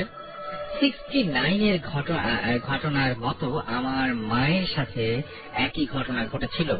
It was about 1993 after 2 months from my তার জন্মানোর ঠিক উনি বোঝাচ্ছেন আসলে তার 1993 সালের এই ঘটনাটা। এবং তিনি বলছেন যে আমরা তখন যশোরের জেল কোয়ার্টারে থাকতাম। একদিন এক ফকির আসে আমার মায়ের কাছে এক গ্লাস পানি চাইলো। তো আমার মা আমার বাবাকে বললো যে তাকে চালও দিতে। তো মা এক গ্লাস পানি এবং চাল ওই ফকিরকে দিল। বাট ফকিরটা পানি খেলো এন্ড সে চালটা হাতে নিয়ে ফু দিল এবং বললো যে এই চালটা তুই একা খাবি এন্ড কাউকে দিবি না, এন্ড এর স্বাদ সম্পর্কে কাউকে কোনোদিন কখনো কিছু বলবি না। এবং আমরা আমার আম্মাকে কি আমি ঠিক বুঝতে পারছি না লেখাটা, আমাকে তুই যশোরের এক মাজারে, এবং সেই মাজারের নামটা তিনি ভুলে গেছেন, তিনি বলছেন সেই মাজারে তিনি থাকেন আর কি, এরকম একটা পরিচয় দিয়েছিলেন। তো তার মা যেটা করলেন যে হাতে চাল নিয়ে চিন্তা করতে থাকলেন যে আর কি টেস্ট, এই আবার কি টেস্ট হতে পারে। But at the same time পাশের বাসার আন্টিরা এই কথা শুনলো এন্ড এটা তারা সেই চালটা মার হাত থেকে নিল এন্ড খেলো। এবং যখন খেলো তখন তার মা নোটিস করলেন যে তখন মার হাতে মাত্র এক টুকরো চাল পড়া আছে। মা সেই চাল পড়াটা খেলো এন্ড শি ফিলস, তিনি যেটা করলেন সেটা একটা গ্রেট একটা টেস্ট হলো যা সে আগে কখনো পায়নি, এবং চাল এরকম স্বাদ থাকতে পারে এটা সে বোঝেওনি কখনো। বাট শি ওয়াজ লেট, এবং আফটার দ্যাট ডে তার মা এখনো পর্যন্ত একটা রোগা একজন মানুষ এবং অসুস্থ হতে শুরু করেছেন, এবং সেই বাবাকেও পরে খুঁজে পাওয়া যায়নি, এবং তিনি সেই বাবার কথা অমান্য করেছিলেন এবং চালটা একা খাননি, যার জন্য তারা এই দুর্দশা বলে মনে করছেন। এরকম অনেক অদ্ভুত ধরনের ঘটনাও থাকে। তো এরকম টাইপের যে কোনো ঘটনা আপনারা ইচ্ছা করলে আমাদের কাছে SMS করে পাঠাতে পারেন। আর SMS করার নিয়মটি হচ্ছে শাউট লিখবেন, SHOUT শাউট, স্পেসে আপনার নাম, স্পেসে আপনার মেসেজ, আর পাঠিয়ে দেবেন 9840 নাম্বারে। আমরা অনেকে আমাদেরকে অনেক দূর থেকে, দেশে এবং দেশের বাইরে থেকে আমাদের কষ্ট করে ভয়েস রেকর্ড করে পাঠান, এবং সেই রেকর্ডেড ভয়েস গুলো আমরা আপনাদের জন্য প্লে করি। যারা এখানে স্টুডিওতে একেবারে আসা সম্ভব হয় না, বিশেষ করে যারা দেশের বাইরে রয়েছেন এবং যারা নিজের কণ্ঠস্বর শুনতে চান, তারাই আমাদেরকে বেসিক্যালি পাঠান, এবং আমরা খুবই অ্যাপ্রিসিয়েট করি যে এত কষ্ট করে আমাদের জন্য পাঠিয়েছেন। কারণ অনেক সময় অনেক বড় ইমেল পড়া হয় না, বা আমরা পড়লে হয়তো পুরোপুরি বোঝাও যায় না, বা যার ঘটনা তিনি যখন বলেন তার চাইতে ভালো কিছু হতেই পারে না। তো আমি বলবো যে অবশ্যই আপনারা ইচ্ছা করলে আপনাদের যে ঘটনাগুলো, সেই ঘটনাগুলো এরকম রেকর্ডের অবস্থায় পাঠাতে পারেন। কোয়ালিটি যত ভালো হবে তত বেশি আমাদের জন্য মঙ্গল, আপনাদের জন্য মঙ্গল, আমাদের বাজাতে এবং আপনাদের শুনতে অনেক সুবিধা হবে। যাই হোক, আমরা একটা ঘটনা শুনে আসি, এরকমই একটা ঘটনা শুনবো আমরা, এবং ঘটনার নাম, পরিচয়, ঠিকানা সবকিছু তার কাছ থেকে জানতে পারবেন। হাই, আমি মাহবুব, মিউজিক কম্পোজিশন করি, চিটাগাংয়ে থাকি। আমার লাইফে বেশ কিছু অদ্ভুত ঘটনা ঘটেছে, তার থেকে একটা ঘটনা আমি আপনাদের সাথে শেয়ার করতে চাচ্ছি। ভূত প্রেত বা আত্মা এগুলো কখনো আমি বিশ্বাস করতাম না, তবে একটা ঘটনার ব্যাখ্যা আমি এখনো পর্যন্ত খুঁজে পাইনি। তো যাই হোক, সেই ঘটনাটাই আমি আপনাদের সাথে শেয়ার করতে যাচ্ছি। ঘটনাটি ছিল গত রোজার ঈদের দিন রাতে। আমার বাসাটার লোকেশনটা বলি, আমার বাসাটা ছিল চিটাং রেলওয়ে স্টেশনের খুব কাছে। যদিও সরাসরি ট্রেন আমার গ্রামের বাড়িতে যাওয়া যেত না, প্রথমে ট্রেনে তারপর বাসে যেতে হতো। তো আড্ডা দিতে দিতে হঠাৎ করে ফ্রেন্ডদের সাথে খুব গ্রামে যেতে ইচ্ছা করছিল। তো ফ্রেন্ডদের থেকে বিদায় নিয়ে আমি বাসা না জানি ট্রেনে উঠে পড়ি। তো ট্রেন ছাড়লো রাত 8টায়, কিন্তু মানে ফেনী স্টেশনে পৌঁছতে তখন রাত 11টা বেজে গেল। কিন্তু সেই সময় কোনো বাস পেলাম না এবং অনেকক্ষণ অপেক্ষার পর একটা বাস পেলাম এবং গ্রামে পৌঁছতে তখন ঠিক রাত্রি 1:30 বাজে। বাজারটা অনেকটা ফাঁকা ছিল আর যাওয়ার সময় কোনো রিক্সা পেলাম না। গ্রামে খুব একটা না হলেও মোটামুটি পথটা চেনা ছিল, তো আমি হাঁটা শুরু করলাম। বাজারে তো একজন লোক ছাড়া খুব একটা লোক চোখে পড়লো না। তো তাদের একজন আমাকে ডেকে বললো যে গ্রামে এত রাতে কোথায় যাচ্ছে এসব জিজ্ঞেস করলো। তো আমি বললাম আমি আমার ফ্যামিলি মেম্বার্স এর কাজিনের বাড়িতে যাচ্ছি। তো তারা আমাকে রাতে যেতে নিষেধ করলেন, বললেন যে রাতে যাওয়াটা ঠিক হবে না। তো তারা আমাকে তারপর কোনো ব্যাপারটা খুলে বললো না। তো আমি হাঁটতে শুরু করি। এমনিতে মোটামুটি সাহসী হলেও নির্জন রাস্তায় নিজেকে অনেকটা অসহায় মনে হচ্ছিল। তো বাড়িতে যে ফোন করবো তারও কোনো উপায় ছিল না, কারণ মোবাইলে চার্জ ছিল না। তো হঠাৎ করে একটা পুলিশের গাড়ি রাস্তা দেখে কেমন যেন ভয় লাগলো। তো আমি মসজিদের দেওয়ালের আড়ালে লুকিয়ে পড়লাম এবং ভিতরে বারান্দায় গিয়ে বসলাম। তো হঠাৎ করে পাশে চোখে পড়লো, আমরা দেখলাম যে একটা লোক সেখানে বসে আছে। তো তাকে দেখে আমি অনেকটা হতচকিয়ে উঠলাম, কারণ এত রাতে আমি নিজেই এমনিতে আসলাম, কিন্তু এবং আরেকটা মানুষ সেখানে বসে আছে। তো ব্যাপারটা আমার কাছে কিছুটা অড লেগেছিল। তারপরও তার সাথে পরিচিত হওয়ার পর ব্যাপারটা ভয়টা তখন সেই মুহূর্তের জন্য কেটে গিয়েছিল। তো লোকটার সাথে আমার কথা শুরু হলো। তিনি জানালেন তার নাম লোকমান এবং তিনি এই গ্রামেই থাকেন। তবে গ্রামের লোকদের সাথে তার বিভিন্ন শত্রুতা এবং বিভিন্ন সমস্যার কথা তিনি আমাকে বলতে লাগলেন এবং বিভিন্ন ধরনের উপদেশ তিনি আমাকে দিচ্ছিলেন। এবং তার আগে তার বর্ণনাটা দিই, তিনি মোটামুটি মাঝ বয়সী লোক ছিলেন এবং তার পড়া ছিল সাদা পাঞ্জাবি এবং সাদা পায়জামা এবং টুপি ছিল। তো যাই হোক, তিনি আমাকে বিভিন্ন ধরনের কথা বলছিলেন। এইভাবে প্রায় কথা বলতে বলতে ফজর আজানের সময় হয়ে গেল এবং হঠাৎ করেই আমি আমার পাশে ফিরে দেখি কথা বন্ধ হয়ে গেল এবং পাশে ফিরে দেখি যে লোকটি যেখানে ছিল তিনি সেখানে নেই। এবং তিনি যদি আমার সামনে থেকে বাইরে বেরিয়ে যেতে চান তাহলে অবশ্যই আমার সামনের দরজা দিয়ে তাকে যেতে হবে এবং সেখানে অন্য কোনো দরজা ছিল না।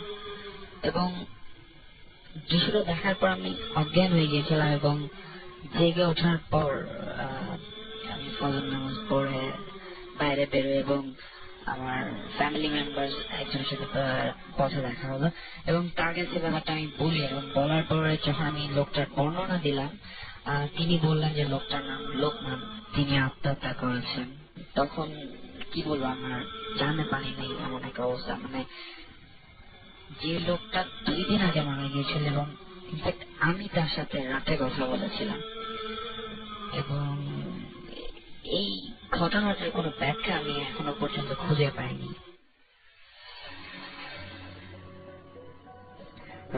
শুনছিলাম এতক্ষণ একটা চমৎকার ঘটনা এবং তিনি নিজেই আসলে সাউন্ড ফাইলটা ক্রিয়েট করেছেন এবং সাউন্ড ফাইলটা মিউজিক গুলো তার ছিল। তো বুঝতেই পারছেন যে অনেক ভয় পেয়েছেন তিনি এবং অনেক ভয়ঙ্কর একটা ঘটনা আমাদের সাথে শেয়ার করেছেন। তো এরকম ঘটনা আপনাদের আছে, আর সেই ঘটনাগুলো শেয়ার করার জন্য শাউট লিখে স্পেস দিয়ে আপনার নাম লিখে স্পেস দিয়ে আপনার মেসেজ লিখে পাঠিয়ে দিতে হবে 9840 অথবা বড় ধরনের কোনো ঘটনা হলে অবশ্যই ভূত FM @রেডিও আমাদেরকে ইমেল করতে পারেন। অবশ্যই নাম, ঠিকানা এবং ফোন নাম্বার সহ। ঢাকা আসাম থেকে মেধা লিখেছেন যে ভূত FM শুনে তিনি অনেক ভয় পাচ্ছেন। Thank you. ভয় পেলে আমরা বুঝতে পারবো যে আসলে আমাদের ঘটনাগুলো হচ্ছে। শামীম লিখেছেন যে আমি অনেক ভয়ঙ্কর স্বপ্ন দেখি, মাঝে মাঝে একা থাকলেও ভয় লাগে না, আবার কখনো খুব ভয় লাগে। সত্যি কথা এরকম ঘটনা কিন্তু মানে খুবই অদ্ভুত যে রাতের বেলায় আমরা খুব অকারণে মাঝে মাঝে ঘুম ভেঙে যায় আমাদের, তাই না? এবং অকারণে ঘুম ভেঙে উঠি এবং সেই সময়টা খুব অসহায় লাগে। এবং সেই সময় যদি ভয়ঙ্কর কোনো কিছু সামনে দেখেন আপনি, তখন এরকম একটা কোনো অবস্থাও থাকে না যে কাউকে ডাকবেন বা কাউকে সেটা বলবেন, সেরকম কোনো অবস্থা থাকে না এই সময়। আর যে ঘটনাটা সেটা হচ্ছে যে দেখা যায় খুব অকারণে আমাদের ঘুম ভাঙে এবং কোনো কারণ খুঁজে পাই না আমি এরকমও মাঝে মাঝে শুনেছি যে অনেকে এরকম হয় যে ফিল করেন যে তার ঘরের আশেপাশে, ঘরের ঠিক বাইরে বা ঘরের আশেপাশে কেউ একজন আছে, সে ছাড়াও আরো একজনের অবস্থান রয়েছে এবং তার অস্তিত্ব পুরোপুরি টের পাচ্ছে। এটা খুব অস্বস্তিকর। আমি এবং আমাদের যে ভূত এফএম টিম একটা ঘর আবিষ্কার করেছিলাম, যে ঘরটাতে গেলে তখন আমরা মানে সবাইকে বিশ্বাস করতে পারিনি, দেখে মনে হয় যে দেয়ালগুলো বোধহয় তাকিয়ে আছে, দেয়ালগুলো বোধহয় আমাদের দিকে তাকিয়ে আছে।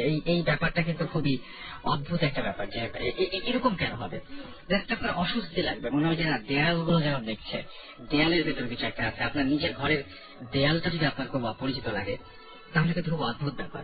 ঠিক মনে হয় যে দেয়াল একটা ক্যারেক্টার এবং সেই দেয়ালের ভেতরে একটা প্রাণ আছে, সেই দেয়ালে একটা মানে কোন একটা কিছু পারফর্ম করছে আপনার জন্য।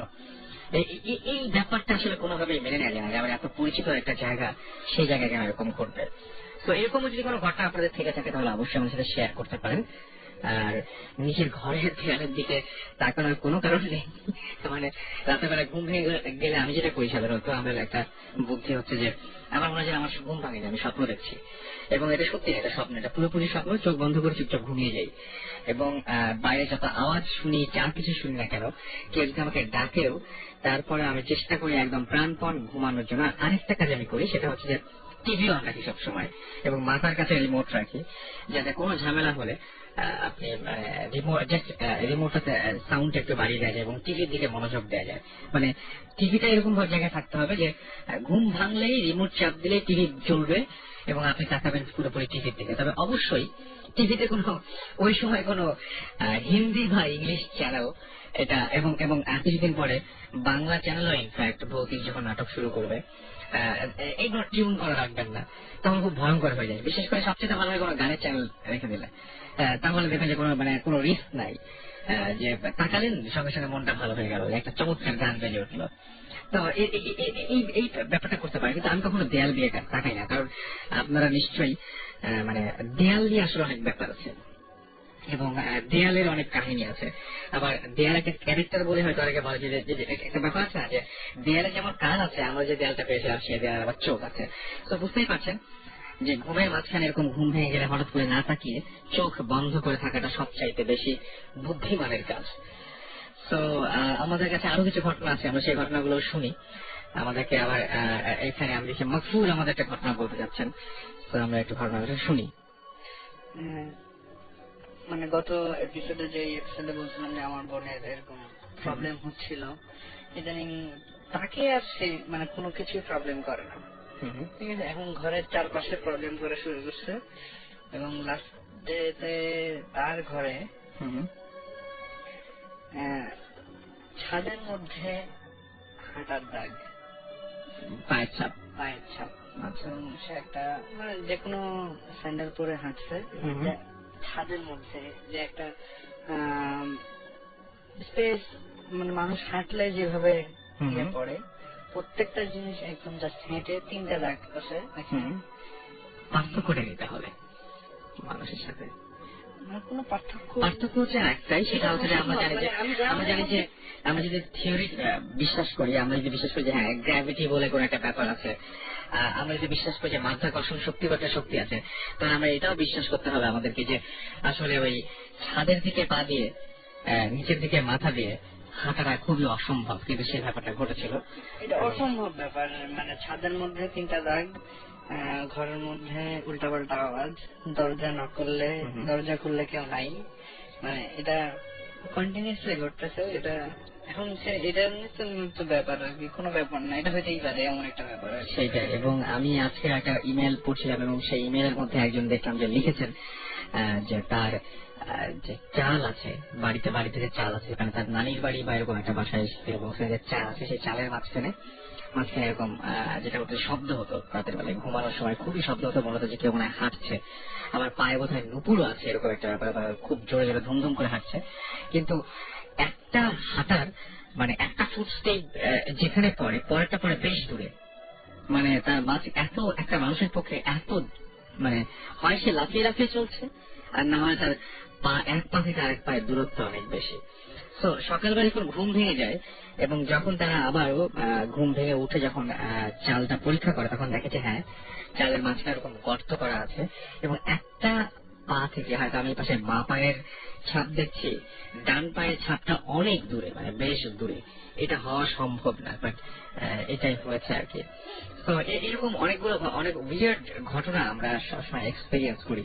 তো এই যে যেটা আমরা এতক্ষণ ধরে শুনলাম যে ছাদের সাথে ছাদের দেয়ালে পায়ের ছাপ, এটা ব্যাপারটা খুবই উইয়ার্ড। এটা এক সপ্তাহ আগেও কিন্তু একদম ক্লিন ছিল, নতুন রং করা, চকচকা। ওইখানে মানুষের পায়ের ছাপ পড়ার কোনো কারণই নাই, কারণ সেটাই ঘুমবাদ দিয়ে কেউ ওইভাবে পা উপরের দিকে তুলে ছাপ দেওয়ার চেষ্টা করবে না, শস্য। সেটাই। আচ্ছা, আমাদের আরেকজন গেস্ট রয়েছেন, তার সাথে আমরা একটু পরিচিত হই। কি নাম আপনার? আমি রাফি। রাইট, রাফি বাসা কোথায়? আমি রামপুরায় থাকি। আমি এবছর এসএসসি পরীক্ষা দিলাম। রাইট। তো রাফি, জীবনে তো মানে এখনো মানে কি বলবো যে অনেক ছোট আপনি, তারপরেও এর মধ্যে এই ঘটনা ঘটে গেছে। একটা কথা সবসময় আমরা সেদিন সুমন ভাইয়ের সাথে কথা বলছিলাম এবং সুমন ভাই খুব মজা করে একটা জিনিস বলছিলেন যে আসলে ব্যাপারটা হচ্ছে যারা দেখে তারা অনেক ছোট থেকেই দেখে, যারা দেখে না তাদের আসলে বড় হয়ে দেখার চান্স নাই। অনেকে যে দুঃখ করে বলেন না যে ভাই এই যে এত ঘটনা ঘটে, কই আমরা তো কিছু দেখলাম না।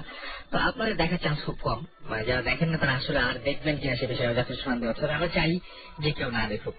আমাদেরকে ডার্কনেস এসএমএস করে বলেছেন যে তিনি একদম মানে কি বলবো যে মোটামুটি কসম কেটে ফেলেছেন যে তিনি আমাদের মেসেজ পাঠাবেন না, কারণ তার মেসেজ পাঠানো হয় না, মানে পড়া হয় না। যদিও এই নাম্বার থেকে এই এসএমএসটা আমি একটি মাত্র এসএমএস পেয়েছি, তারপরে উনি প্রচন্ড রাগ করেছেন।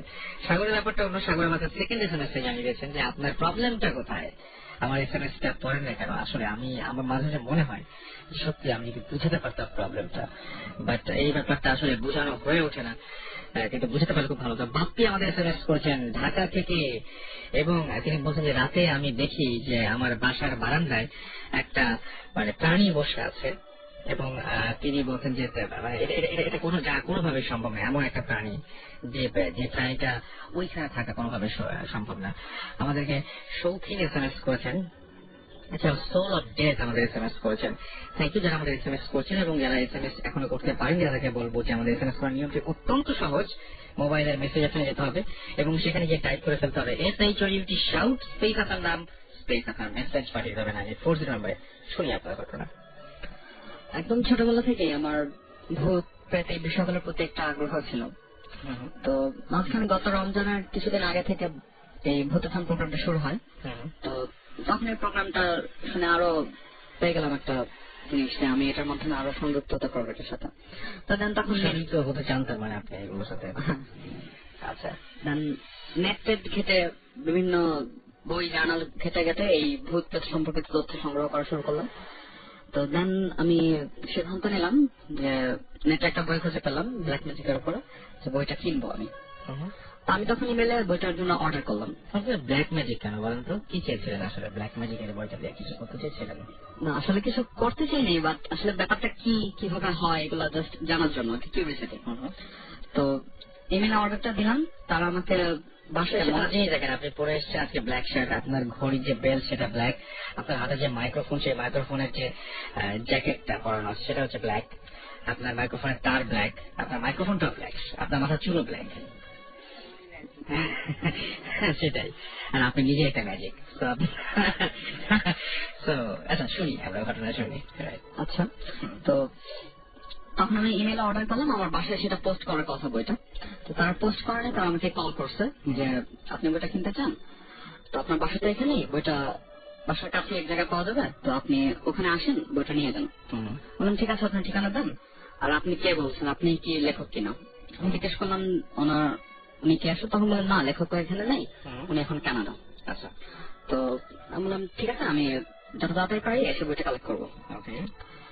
তো সেটা ছিল রমজান মাস। তো এক শুক্রবারে আমি সিদ্ধান্ত নিলাম যে আজকে বিকালে কোনো কাজ নাই, আমি নামাজটা পড়ে এসে খেয়ে তারপর বইটা কিনতে বের হবো। তো আমি এই ডিসিশন নিয়ে মসজিদে জুমার নামাজ পড়ার জন্য যাচ্ছি, বের হবো। তো অজু করে বের হচ্ছে, আমি আমার পাঞ্জাবের হাতাটা গোটাচ্ছি, মানে গোটানো ছিল, আমি সেটা ঠিক করছি। তো আমার বাসা হচ্ছে রামপুরা ডিএটি রোড মিনি। তো ডিএটি রোড দিয়ে টিভি রোডে মসজিদে যেতে হয়। তো ডিএটি রোড খুব বিজি একটা রোড, সে রোডটা জেনারেলি বিজি থাকে, বাট আমি ওদিন নোটিস করলাম যে রোডটা একটু ফাঁকা ফাঁকা লাগতেছে এবং শুক্রবার যেহেতু সবগুলো দোকান বন্ধ।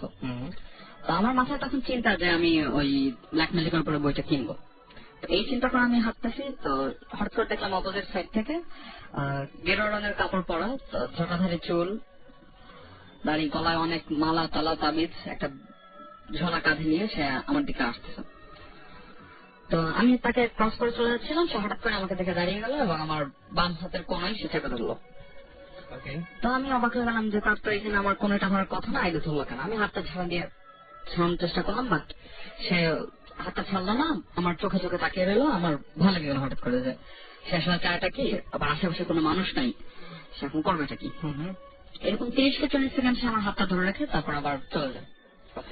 আমি তখন হতমত দাঁড়িয়ে থেকে যে এটা কি হলো আমার সাথে। তো আমি কেমন লাগতে থাকে, এই জন্য মসজিদে গিয়ে আমি প্রথমে হাতটা ধুয়ে তারপর মসজিদে জেনারেলে নামাজ পড়ি এবং শেষ রাখাতে গিয়ে আমার মনে হয় যে আমার বাম হাতটা একটু ব্যথা করতেছে, সমস্যা হচ্ছে ইত্যাদিতে। তো আমি পাতানি দিয়ে বাসে চলে আসছি। ওকে। চলে এসে আমার আর মনে হলো মাথা ব্যথা করতেছে, ভালো লাগে না, থাক বইটা আজকে কিনতে যাবো না। এটা ভেবে আমি শুয়েছি বিছানায়, শোয়ার পর হঠাৎ করে দেখি আমার বাম হাত আমি পুরোপুরি নাড়াতে পারিনি, বাম হাতটা পুরোপুরি প্যারালাইজ হয়ে গেছে। আমার তখন খুব ভয় লেগে গেল। আমি সাথে সাথে আব্বু আমাকে বললাম যে এই হয়েছিল, এখন হাত নাড়াতে পারি না। তো তার বাবা কিছু হয় নাই, ঠিক হয়ে যাবে, তোর এগুলো কি করলিস, এগুলো তো কখনো হওয়ার পসিবল না। তখন এটা আমি মনে করলাম যে হইতেই পারে, বেকার বাবা হয়তো ধরছে এই জন্য এটা হতে পারে, পাতা দিলাম না। বাট ইফতারের একটু আগে দেখলাম যে আমার হাতটা সিরিয়াস ভাবে আমি প্যারালাইজ হয়েছে এবং একটু জ্বর জ্বর ভাব আমার মধ্যে, আমি হাত নাড়াতে পারছি না, খারাপ লাগতেছে, মাথা ব্যথা এরকম। ওকে। তো ওই বছর আমি ডিসিশন নিয়েছিলাম যে আমি সবগুলো তারাবির নামাজ খতমে তারাবি পড়তাম, সবগুলো যাবার সাথে পড়বো, একটা মিস দেবো না। তো তখন আমার মনে হলো যে আমার হাত আজকে এই অবস্থা, আমি কিভাবে আজকে নামাজটা পড়বো। তো ইফতারের পরে আমার জ্বরটা এত বাড়ে যে আম্মা পরে এসে আমার মাথা পানি ঢালে, এইরকম হয়। পরে আমি আমার নিষেধ করে যে আজকে তুই এসে নামাজ পারবি না, তো যাস না। তো আমি বললাম যে না ঠিক আছে আমি যাবো, যেমনি হোক আমি নামাজ থেকে পড়বো। তো দেন গেলাম আব্বার সাথে। তো মসজিদে যিনি ইমাম ছিল উনি, ওনার সাথে দেখা করলাম প্রথমে গিয়ে। তো উনি বললেন বাবা কি হয়েছে, এই বলো আমাকে, আমি দেখি কি করতে পারি। আমি ওনাকে পরে ঘটনা খুলে বললাম, উনি আমার মাথায় হাতটা দিয়ে তারপর আমাকে এরকম ফুটো দিয়ে বললেন যে হ্যাঁ নামাজটা পড়ো। তো আমি ওই দিন কোনো মতে কষ্ট করে নামাজটা পড়লাম। আচ্ছা, তো পরে তারপর বাসায় আসছি, এসে রাত্রে ওই দিন খেতে পারিনি, খারাপ লাগছে। তো আমি ঘুমাই গেছি হাতে ব্যথা মাথা ব্যথা এর জন্য। তো 2টা-3টার দিকে আমার ঘুম ভেঙে গেছে, ভেঙে গিয়ে দেখি যে আমার মাথায় আবার আব্বা আম্মা পানি ঢালতেছে, আমার জ্বর অত প্রচন্ড বাড়ছে। তো পরের দিন সকালে হাতটা প্যারালাইজ থেকে ভালো হয়ে যায়, আমি হাতটা নাড়াতে পারি, কিন্তু তারপরে হাতের ব্যথাটা বেশ হয়ে যায় এবং জ্বর আমার 2-3 দিন ছিল তখন। ওকে। তো আমি পরবর্তীতে ইমাম সাহেবকে জিজ্ঞেস করেছিলাম যে আমি এই যে এই লোকটার খবর বললাম, এটা কি হুজুর, এটা কেন আমার এটা হলো। তখন উনি বললেন যে তোমার এখন তো কোনো সমস্যা নেই, থাক, এটা জানার দরকার নেই। হুজুর কথা বলেছেন, তারপর থেকে আপনার কোনো সমস্যা হয়েছে না? কিন্তু আপনার কি মনে হয়, মানে আমার যেটা মনে হয় যে আপনি যেহেতু মানে রিলিজিয়নটা খুব বিশ্বাস করেন এবং আপনি রিলিজিয়াস, এবং সেইখানে আমার প্রথমে আশ্চর্য লেগেছে যে আপনার মতো একজন রিলিজিয়াস মানুষ কেন ব্ল্যাক ম্যাজিকের প্রতি আগ্রহী হবেন, এবং সেটা হয়তো কেউ চায়নি যে আপনি এরকম আগ্রহী হন বা এই ধরনের প্র্যাকটিস করেন। কারণ এইগুলো খুব যে ভালো সুফল বয়ে নিয়ে আসে এরকম আমার কাছে মনে হয় না। এবং ভবিষ্যতে কি করার ইচ্ছা আছে ব্ল্যাক ম্যাজিকের প্র্যাকটিস বা এরকম? না, আমি প্র্যাকটিস করতে চাই না, জানতে চান ব্যাপারটা? হ্যাঁ, ব্যাপারটা জানতে চাই। তাছাড়া এই যেহেতু কোরআন শরীফে কথাটা আছে যে জিন ও ইনসান দুটাই আছে, তো সেহেতু জিনের উপর বিশ্বাস করাটা কিন্তু ফরজ। তো সেটা কি একটু বেশি বিশ্বাস করতে গিয়ে ঝামেলাটা ঝামেলা, যে সমস্ত জিনিসের ঝামেলা আছে সেই সমস্ত জিনিসের না যাওয়া সবচেয়ে বুদ্ধিমানদের কাজ। একটা কথা আছে যে যেখানে বুদ্ধিমানরা ভয় পায় সেখানে বোকারা ঝাঁপিয়ে পড়ে। তো বোকামি করা যাবে না, তাই না? আচ্ছা, তো এর আগে কোনো ঘটনা কখনো ঘটেছিল আপনার সাথে যেটা আপনার কাছে প্যারানরমাল মনে হয়েছে, যে আপনার জীবনের কোনো ঘটনা এরকম? হ্যাঁ, তখন 2007 সাল। তো আমাদের বাড়িটা ছিল 3 তলা পর্যন্ত কমপ্লিট। তো 2004 সালে সেটা করা হয় এবং 2007 সালে তখন আবার এটা ফুল কমপ্লিট করার ডিসিশন নেওয়া হয়। তখন 3 তলার উপরে যে ওই 3 তলার জন্য ট্যাঙ্কিটা ছিল সেটা তখন ব্ল্যাঙ্ক এবং উপরে মেইন ট্যাঙ্কিটা, পানির ট্যাঙ্কিটা রয়েছে। তো সেই ট্যাঙ্কিটার উপরে একটা কাঁচের টুকরো ছিল এরকম ভাবে যে কাঁচের টুকরোর অর্ধেকটা ট্যাঙ্কির উপরে এবং বাকি অর্ধেকটা বাইরে বাতাসে।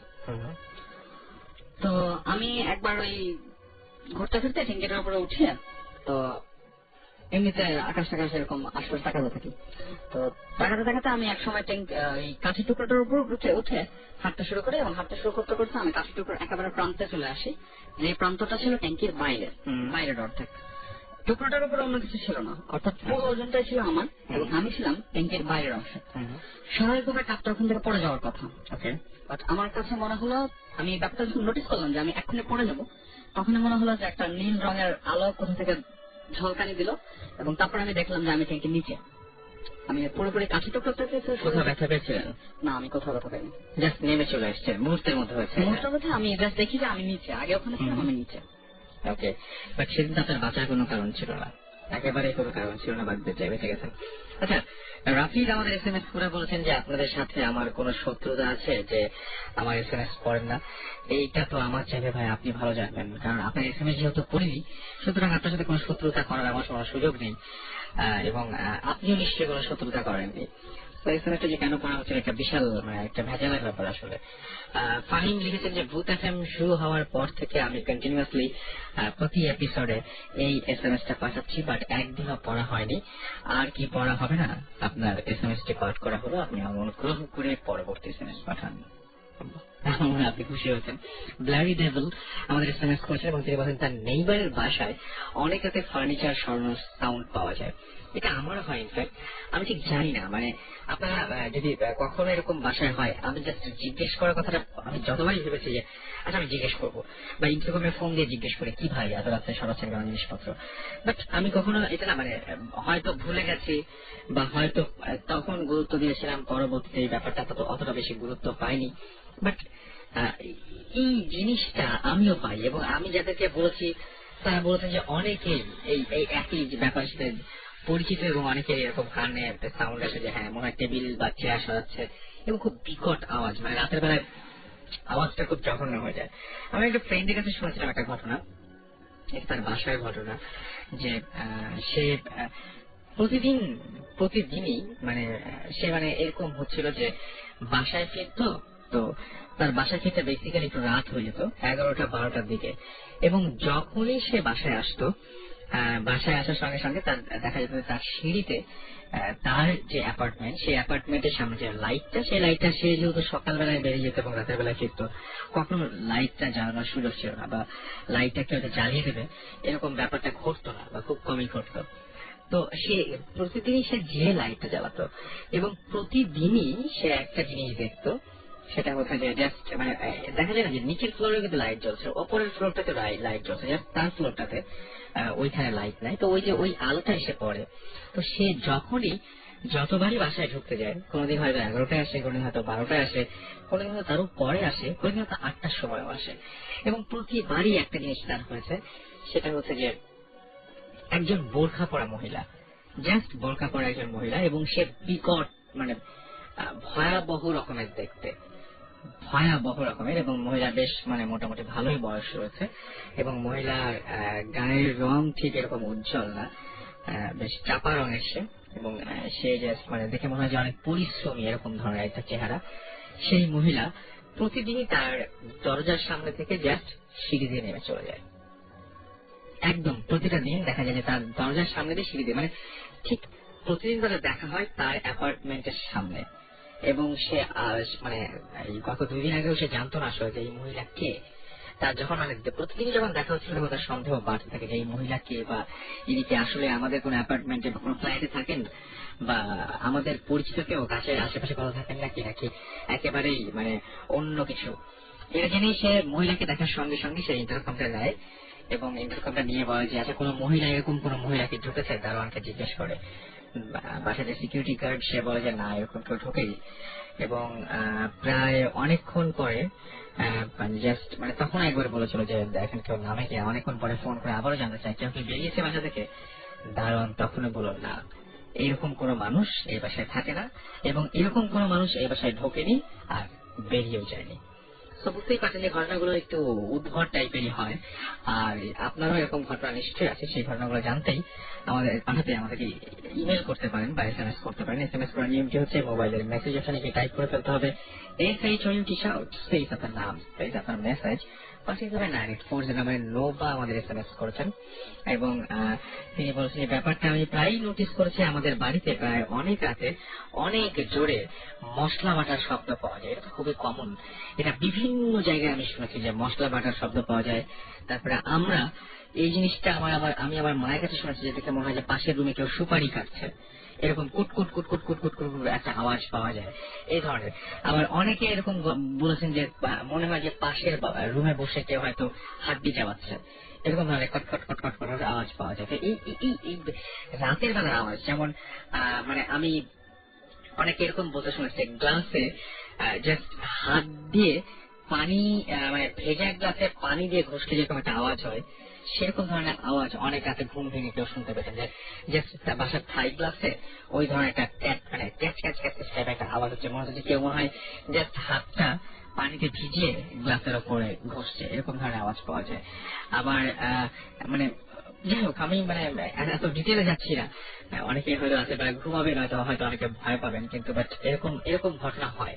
এবং মানে এই ঘটনাগুলো আমরা সাধারণত অ্যাভয়েড করি, আমরা ইগনোর করি সেই ঘটনাগুলো, যে না আসলে আমি মনে হয় ভুল শুনছিলাম। কিন্তু এতগুলো লোকের একই ধরনের অবজারভেশন, মানে তখনই প্রশ্নটা আসে যে তাহলে কোনটা সত্যি, আমি যে শুনছি এটা কি ভুল, তাহলে এতগুলো মানুষ কি একই ভুল করছে, আমার মতো একই ভুল করছে, আই ডোন্ট নো। যাই হোক, আমরা একটা ব্রেকে যাই, ছোট্ট একটা ব্রেকে যাই, আবারও ফিরে আসছি। স্টেট ইনটু রেডিও 40, ফিরে আসছি একটু পরে।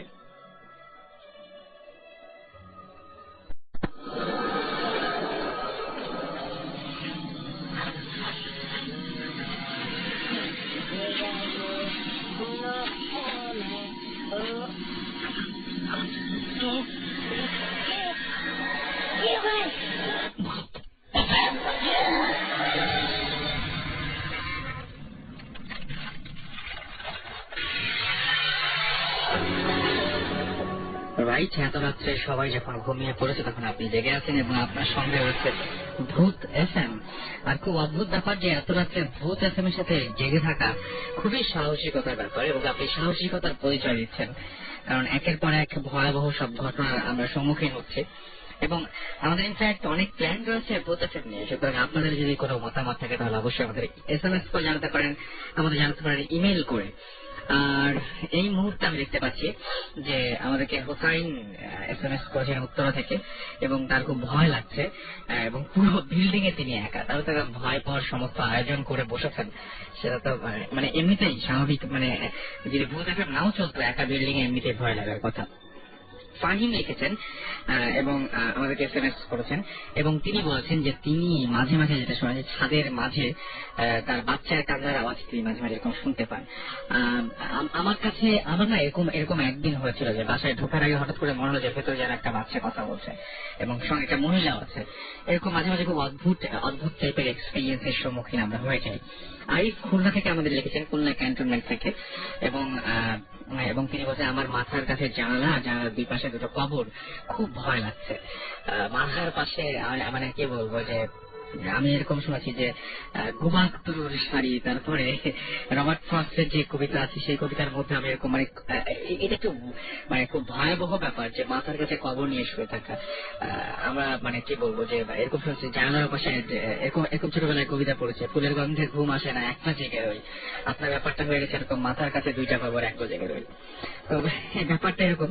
আমাদেরকে বর্ষা SMS করেছেন উত্তরা থেকে, এবং তিনিও যেটা বলেছেন যে অনেক রাতের বেলায় তিনিও ফার্নিচার সরানোর, তারপরে গ্লাস ভাঙার সাউন্ড পান, এবং উপরের ফ্লোরে তিনি জিজ্ঞেসও করেছেন বাট কিছু জানতে পারেননি।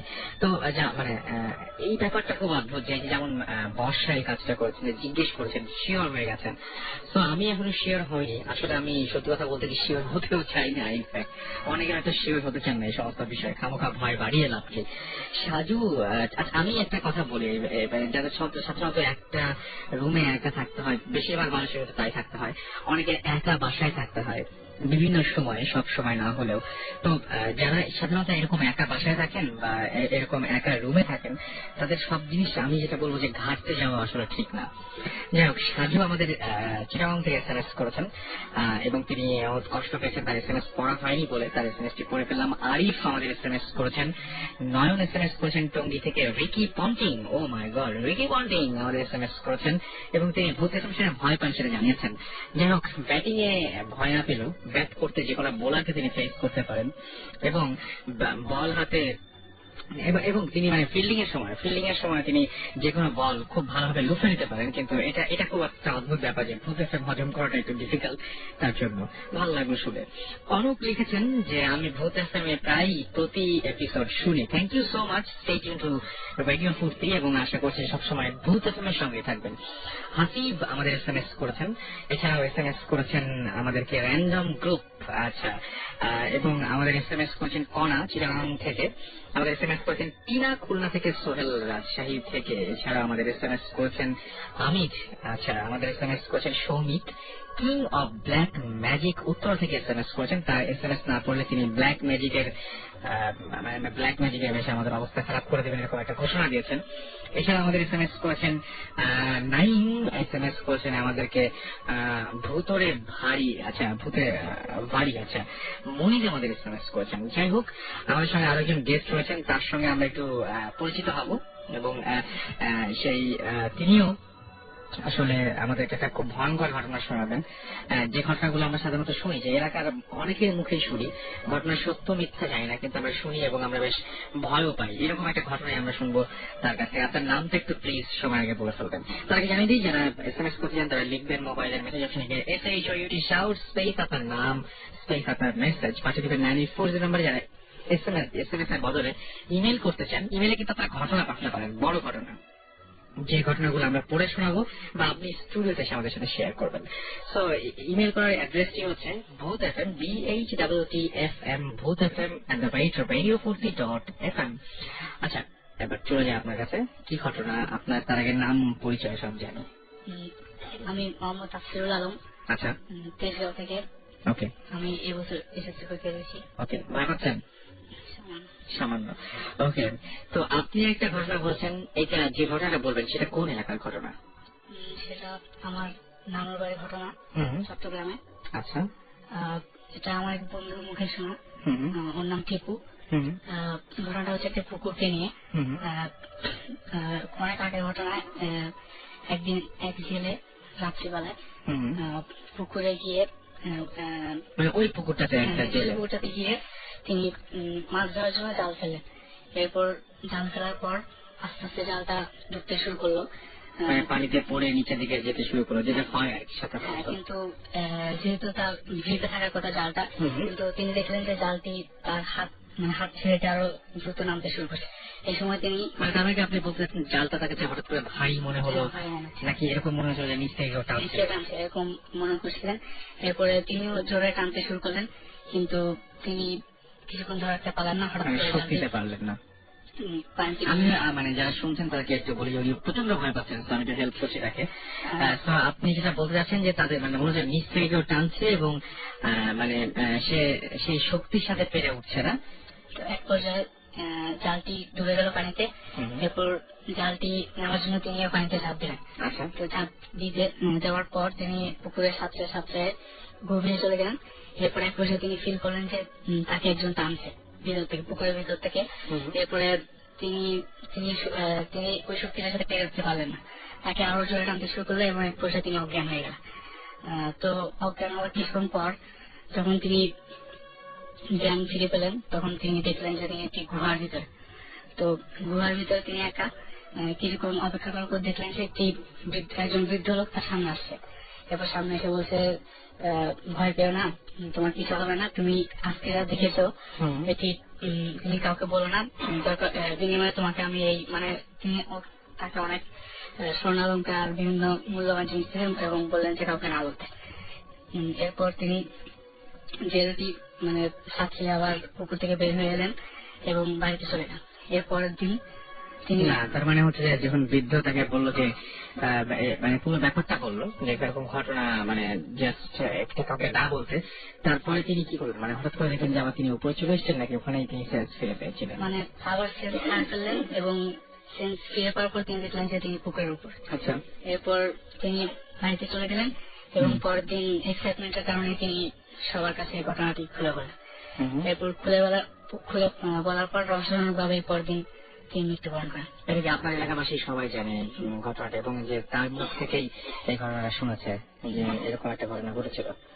তো এরপর সবাই যখন জানতে পারলো যে এলাকায় খুব আতঙ্ক সেরে পড়লো, তো একজন মানে খুব প্রতিষ্ঠাবান একজন লোক ছিলেন, তিনি চিন্তা করলেন যে এটা রহস্য উদ্ঘাটন করা জরুরি। এরপর তিনি কি করলেন, একটি পাম্প নিলেন, মানে পাম্প কিনলেন। এরপরে পুকুর থেকে মানে তিনি চিন্তা করলেন যে পানি বের করে ফেলবেন পাম্পের মাধ্যমে। এরপর পাম্পটি লাগিয়ে তিনি ধীরে ধীরে পুকুর থেকে পানি বের করা শুরু করলেন। যখন প্রায় পুকুরের অর্ধেক পানি শেষ হয়ে গেল, হঠাৎ করে এই পাম্পটি ফুটে গেল, মানে বিস্ফোরিত হলো। এরপর সবার মধ্যে তো আরো বেশি আতঙ্ক বিরাজ করলো যে এটি কিভাবে সম্ভব, কারণ হয়তো পুকুরের ভিতরে কোনো এমন অলৌকিক শক্তি ছিল যা মানে এই ঘটনাটি ঘটিয়েছে। তো এরপরে তিনি আবার মানে এই কাজটা করতে চেয়েছিলেন, কিন্তু এলাকাবাসী মানে প্রচন্ড আতঙ্কিত ছিল, ফলে তারা বলেন যে এরকম কিছু ঘটালে যদি ভিতরে যে শক্তিটা। আচ্ছা, একটা কথা বলি, সেটা হচ্ছে যে উনি যে আপনি যে বলেন যে পানি মানে পুকুরটা শেষ পর্যন্ত তিনি পানিটা মানে বের করতে পারেননি, তো ব্যাপারটা হচ্ছে ওনার কোনো ক্ষতি হয়নি? না, ওনার কোনো ক্ষতি হয়নি। ওনার কোনো ক্ষতি হয়নি এবং উনি পরবর্তীতে এটা করেননি। এলাকাবাসীরা বলছিল যে আবার করলে হয়তো এলাকার প্রতি কোনো কুপ্রভাব পড়তে পারে। আচ্ছা, আপনি যে বলছেন যে প্রথম যে লোকটির কথা বললেন, যে লোকটির সাথে যে লোকটি পুকুরের নিচে গিয়েছিল এবং একটা বৃদ্ধর সাথে দেখা হয়েছিল, সেই বৃদ্ধর কাছ থেকে তিনি আসলে সত্যি কিছু পেয়েছিলেন? সেরকম কোনো কিছু নিয়ে তিনি মানে যেগুলো নিয়ে আসছেন পুকুরের নিচে থেকে, সেগুলো কিন্তু গ্রামবাসীকে দেখেছেন? না, শুধু মানে রাত্রে সবাইকে দেখায় না, কারণ হয়তো অনেকেই নিয়ে নেওয়ার চেষ্টা করবে। জাস্ট বাসায় গিয়ে খালি মানে হয়তো আত্মীয়কে দেখিয়েছেন, এছাড়া কাউকে দেখে না। পরবর্তীতে হয়তো তারা সপরিবারে ওই গ্রাম ছেড়ে চলে যায়, কারণ হয়তো ওকে, থ্যাংক ইউ। আচ্ছা, আমাদের সাথে আবারও আমি প্রথম যিনি আমাদের সাথে ঘটনাগুলো শেয়ার করছেন তার কাছে ফিরে আসবো। আপনার নামটা আরেকবার বলবেন, যিনি আপনাদেরকে সিলেটের ঘটনা শোনাচ্ছিলেন। আমি মাহবুব। সিলেটে আসলে চাকরি করা যে কত কষ্টের টি গার্ডেনে, আমরা যারা চাকরি করেছি আসলে এই ভৌতিক জিনিস দেখে আমাদেরকে এক পর্যায়ে আমি কাটতে কাটতে সিলেট থেকে চলে আসি। ওকে, একদিন রাতের ঘটনা বলি। আমি রাত্র প্রায় 2টা পর্যন্ত আমাদের ছিল, পরের দিন আমাদের বাইরে একটা চালান যাবে, তো রাত্র 2টা পর্যন্ত আমি ফ্যাক্টরিতে ছিলাম।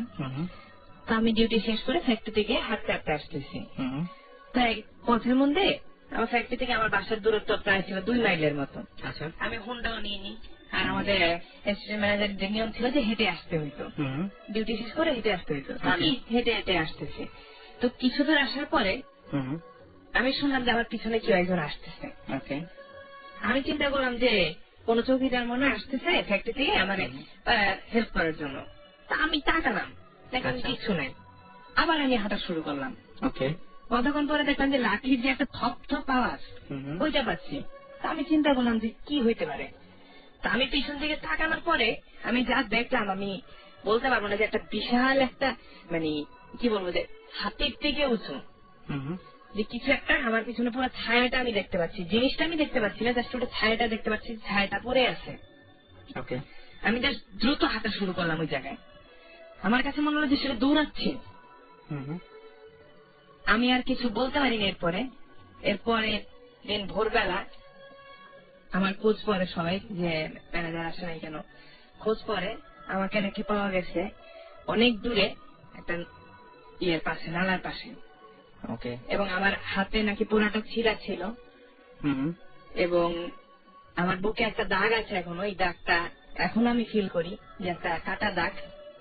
আমার ফ্রেন্ড সার্কেলে সবাইকে আমি ঘটনাটা বলছি যে কাটা দাগটা ওই ইয়ের পর থেকে আমার বুকে এখনই সেই কাটা দাগটা আছে। ওকে, তো এরকম ঘটনা অহরহই আমি শুনছি যে এরকম চা বাগানে ঘটে এবং চা বাগানে অনেক ভয়ঙ্কর ভয়ঙ্কর এক্সপেরিয়েন্সের সম্মুখীন হয়। তো এমনিতে আপনি কোনোদিন জিজ্ঞেস করেন নিজের আগ্রহ থেকে যারা ওখানে পাহাড়ায় থাকেন তারা কিছু দেখেছে কিনা কখনো? আমি ওই ছোটবেলা থেকে এগুলা মানে বিশ্বাস করতাম না। আমার কাছে মনে হতো যে যাক ভূত কি, ভূত বলে কিছু নাই।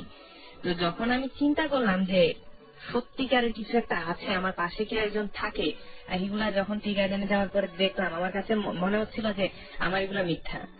যে আর টি গার্ডেনে যারা আছে তাদেরকে আমি জিজ্ঞাসা করতাম, তাই জিজ্ঞাসা করতাম যে কি এগুলা, তো বাবু এগুলা জানেন না। এবং আমি যতটুকু শুনেছি এগুলো নিয়ে যারা টি গার্ডেনে যান তারা কিন্তু প্রচন্ড ভাবে ক্রেজি হন এবং ওই জায়গায় কেউ থাকতে পারেন না, হয় মারা যান নয় ফিরে চলে আসেন। এরকম তার ভিতরে একটা ফিলিং হয়ে যায় যে আমি এখানে থাকতে পারবো না। আমারও তাই হয়েছে। আমি তো মানে চিন্তা করতাম যে কেন হচ্ছে। আচ্ছা, ওকে। তারপরে আরো একটা ঘটনা হচ্ছে যে একদিন রাত্রেবেলা প্রায় 3:30টার দিকে আমাকে ফ্যাক্টরি থেকে কল করে আমি আমার বাংলা থেকে বেরোয় ফ্যাক্টরির দিকে দৌড়ে যাচ্ছি। দৌড়ে যেতে যেতে যেতে আমি সামনে দেখলাম যে কেউ বললো দাঁড়া। আমি কোনো মানুষ দেখলাম না, কিন্তু আপনি শব্দ আমি শুনলাম যে দাঁড়ান। আমি চিন্তা করলাম যে আমার কে দাঁড়াইতে বলবে, কে? আমি ধরে চিৎকার হলো কে? বলছে তোরা দাঁড়াইতে বলছি, তুই দাঁড়া। আচ্ছা, আমি চুপচাপ দাঁড়ায় রইলাম। তখন আমার কাছে মনে হলো আমার সামনে কেউ একজন দাঁড়ানো। আমি কিন্তু কিচ্ছু দেখতে পাচ্ছি না, সামনে পুরো পুরো অন্ধকার। পুরো সেদিন মনে হয় অমাবস্যা ছিল। আমি শুনলাম যে দাঁড়া। আমি বললাম যে আমি দাঁড়াইছি, আপনি বলেন। আমি বললাম যে আপনি বলেন। তুই আমার ফ্যাক্টরি যাবি না।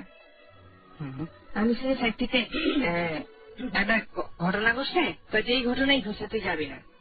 আমি গেলে কত বিপদ হবে, তুই ব্যথা পাবি। আমি খুব মানে বললাম যে আমার যাইতেই হবে, আপনি যেই হন, আমার খুব বিপদ, আমার ফ্যাক্টরিতে এখন যাইতেই হবে, ফ্যাক্টরিতে না গেলে সমস্যা হবে। ওকে যাবি।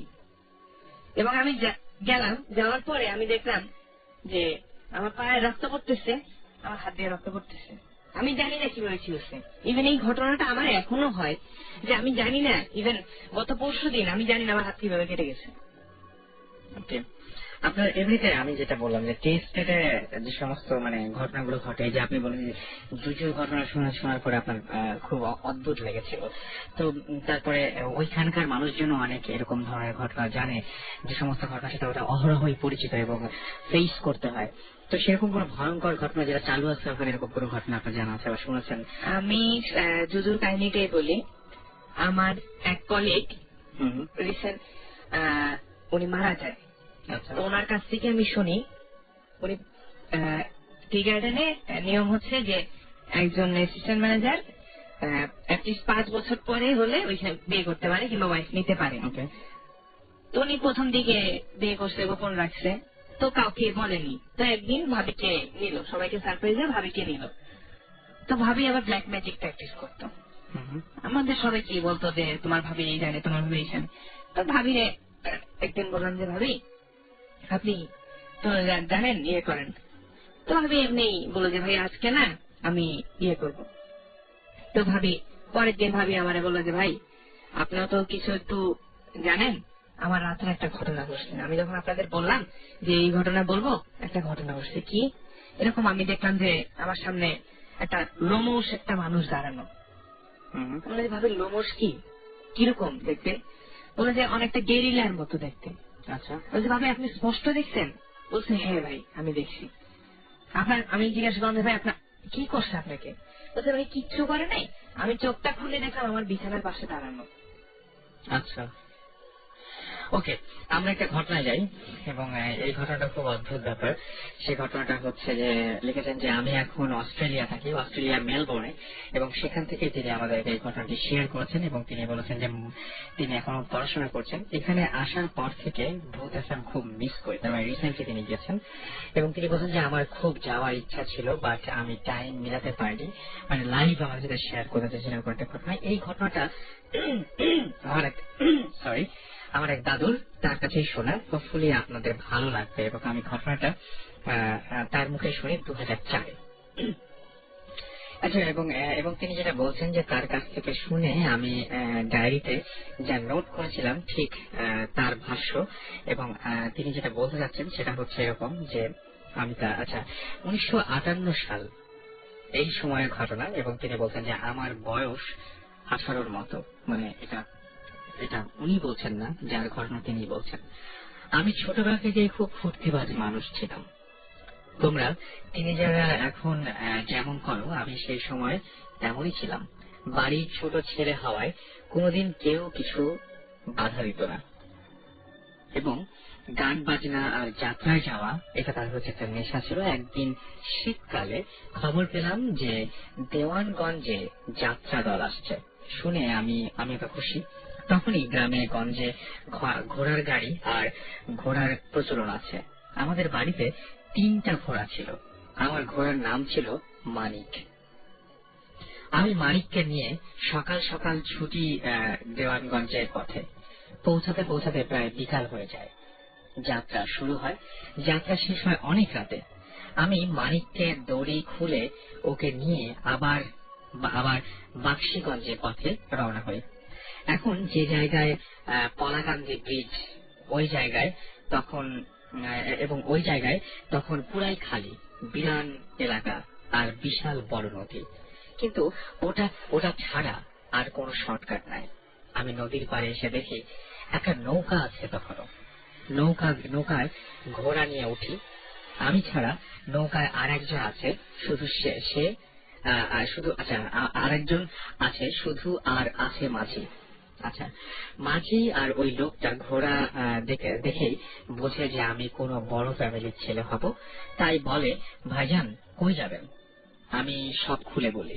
এটা শুনে তারা বলে, এত রাতে ওই রাস্তায় যেন না, বিপদ হবে। আমি বলি, কোনো বিপদ হবে আমি বলি, কোনো ডাকাতের সাধ্য নাই আমার নাম শোনার পর আমাকে ঠেকায়। তখন ওরা বলে, ভাই ডাকাত তো মানুষ, আমরা যে বিপদের কথা বলছি ওটা ঠিক মানুষ না। শুনে আমি হাসি, বলি, ভূত প্রেত আমি বিশ্বাস করি না। ওরা তারপরও হাল ছাড়ে না। বলে, ভাই আমাদের 2 জনের বাড়ি কাছে, আমাদের সাথে চলেন, রাতটা থাকবেন আর সকালে রওনা দেবেন। কিন্তু আমি বলি, না, আমাকে যেতে হবে। ঘড়ি ছিল না, কিন্তু তখন আনুমানিক রাত 1টা বাজে। আমাকে তারা বলে যে, তো ভাইজান যখন একটা কথা বলে, সেটা হচ্ছে সরমারা যাওয়ার পর ডান দিকের রাস্তা দিয়ে যায়, বাম দিকের রাস্তাটা না। ওই জঙ্গলের মধ্যে দিয়ে যাওয়াটা উচিত হবে না। জন্তু জানোয়ার তো থাকতেই পারে। আমি বলি, আচ্ছা ঠিক আছে। কথাটা আমার মনে ধরে। আমি তাই চিন্তা করে নৌকা থেকে নেমে আবার রওনা দেই। প্রায় 1.5 ঘন্টা পর আমি সরমারা এসে পৌঁছাই। পুরা নিঃশব্দ একটা এলাকা, কোথাও কোনো বাড়ি, কোথাও কোনো বাটি পর্যন্ত নাই। আমার ঠিক মনে ছিল ওই মাঝির কথা, কিন্তু ঘোড়াটাকে খুব ক্লান্ত মনে হয়। বুঝতে পারছিলাম ওর পানি দরকার, আর টানা এতদূর এসে আমিও হয়রান। আমি সামনে দেখি ওই বাম দিকের রাস্তায় বেশ কিছু দূরে একটা বাড়ি দেখা যাচ্ছে। ওই বাড়ির সামনে আগুন জ্বলছে। আমি ভাবি যে রাতে আগুন তাপাচ্ছে। আমি ওই দিকে ঘোড়া ছুটাই। বাড়ির সামনে এসে দাঁড়িয়েছি। ঘোড়া আর নয় না, সামনেও যায় না, পেছনেও না। আমি ভাবলাম মহা মুশকিল, এখন কি করি? তখন দেখলাম এক নীল শাড়ি পরে ঘোমটা দেয়া মহিলা আঙিনাতে রান্না করছে। তার কাছে আগুনও জ্বলছে খড়কুটোয়, বেশ বড় সড়ো আগুন। আমি ঘোড়া থেকে নেমে তার কাছে যাই। পিছন থেকেই বলি, খালাগো আমাকে একটু পানি দিতে পারেন আমার ঘোড়ার জন্য। আমি পিছনে ফিরে দেখি মানিক রাস্তার মধ্যে আবার দাঁড়িয়ে আছে। আমি আবার ওই মহিলার দিকে তাকাই, বলি, কি গো খালা, কিছু কর না কেন? ওখান থেকে সে আমার দিকে ফিরে তাকায়, আর আমি দেখি তার মুখের জায়গাটায় কিছু নাই, পুরা অন্ধকার। তার মানে বুঝতেই পারছেন আমি এটুকু জায়গায় একটু সমাধান করছি। উনি যখন ঘোড়া নিয়ে একটা জায়গায় আসলেন এবং দেখলেন বাড়িতে একটা মহিলা রান্না করছে, এবং তার কাছে গিয়ে তিনি ঘোড়ার জন্য পানি চেয়েছিলেন, এবং যখন মহিলার দিকে ভালোভাবে তাকালেন তখন দেখলেন যে মহিলার শাড়িটাই সবকিছু আছে, শুধু মুখের জায়গাটা অন্ধকার, সেখানে কোনো মুখ নেই। ঘুমটার ভেতর শুধুই অন্ধকার, খালি জিহ্বা বের হয়ে চলতেছে, মানে জিহ্বাটা দেখা যাচ্ছিল। এবং সেটা এবং তিনি বলছেন যে কোথায় যেন একটা চিৎকার শুনে, হয়তো নিজেরও হতে পারে, কারণ তখন দিক জ্ঞান হারিয়েছি। মানে ওই সময় একটা চিৎকার শোনে, কারণ তিনি নিজেও ভয়ে চিৎকার করতে পারেন, সেটা তিনি সন্দেহ করেছেন। আমি দৌড়ে মানিকের কাছে আসি, এতক্ষণে বুঝি মানিক অমন করছে কেন। তখনও তখন দেখি যে 3 জন লোক আসছে, পাঞ্জাবি পরা, দেখে মৌলানা গোছের মানুষ মনে হয়। 3 জন এসে আমাকে বলে, আরে সরকার সাহেবের ছেলে না আপনি, এখানে এত রাত্রে কি? আমি বলি, ভাই এই ব্যাপার।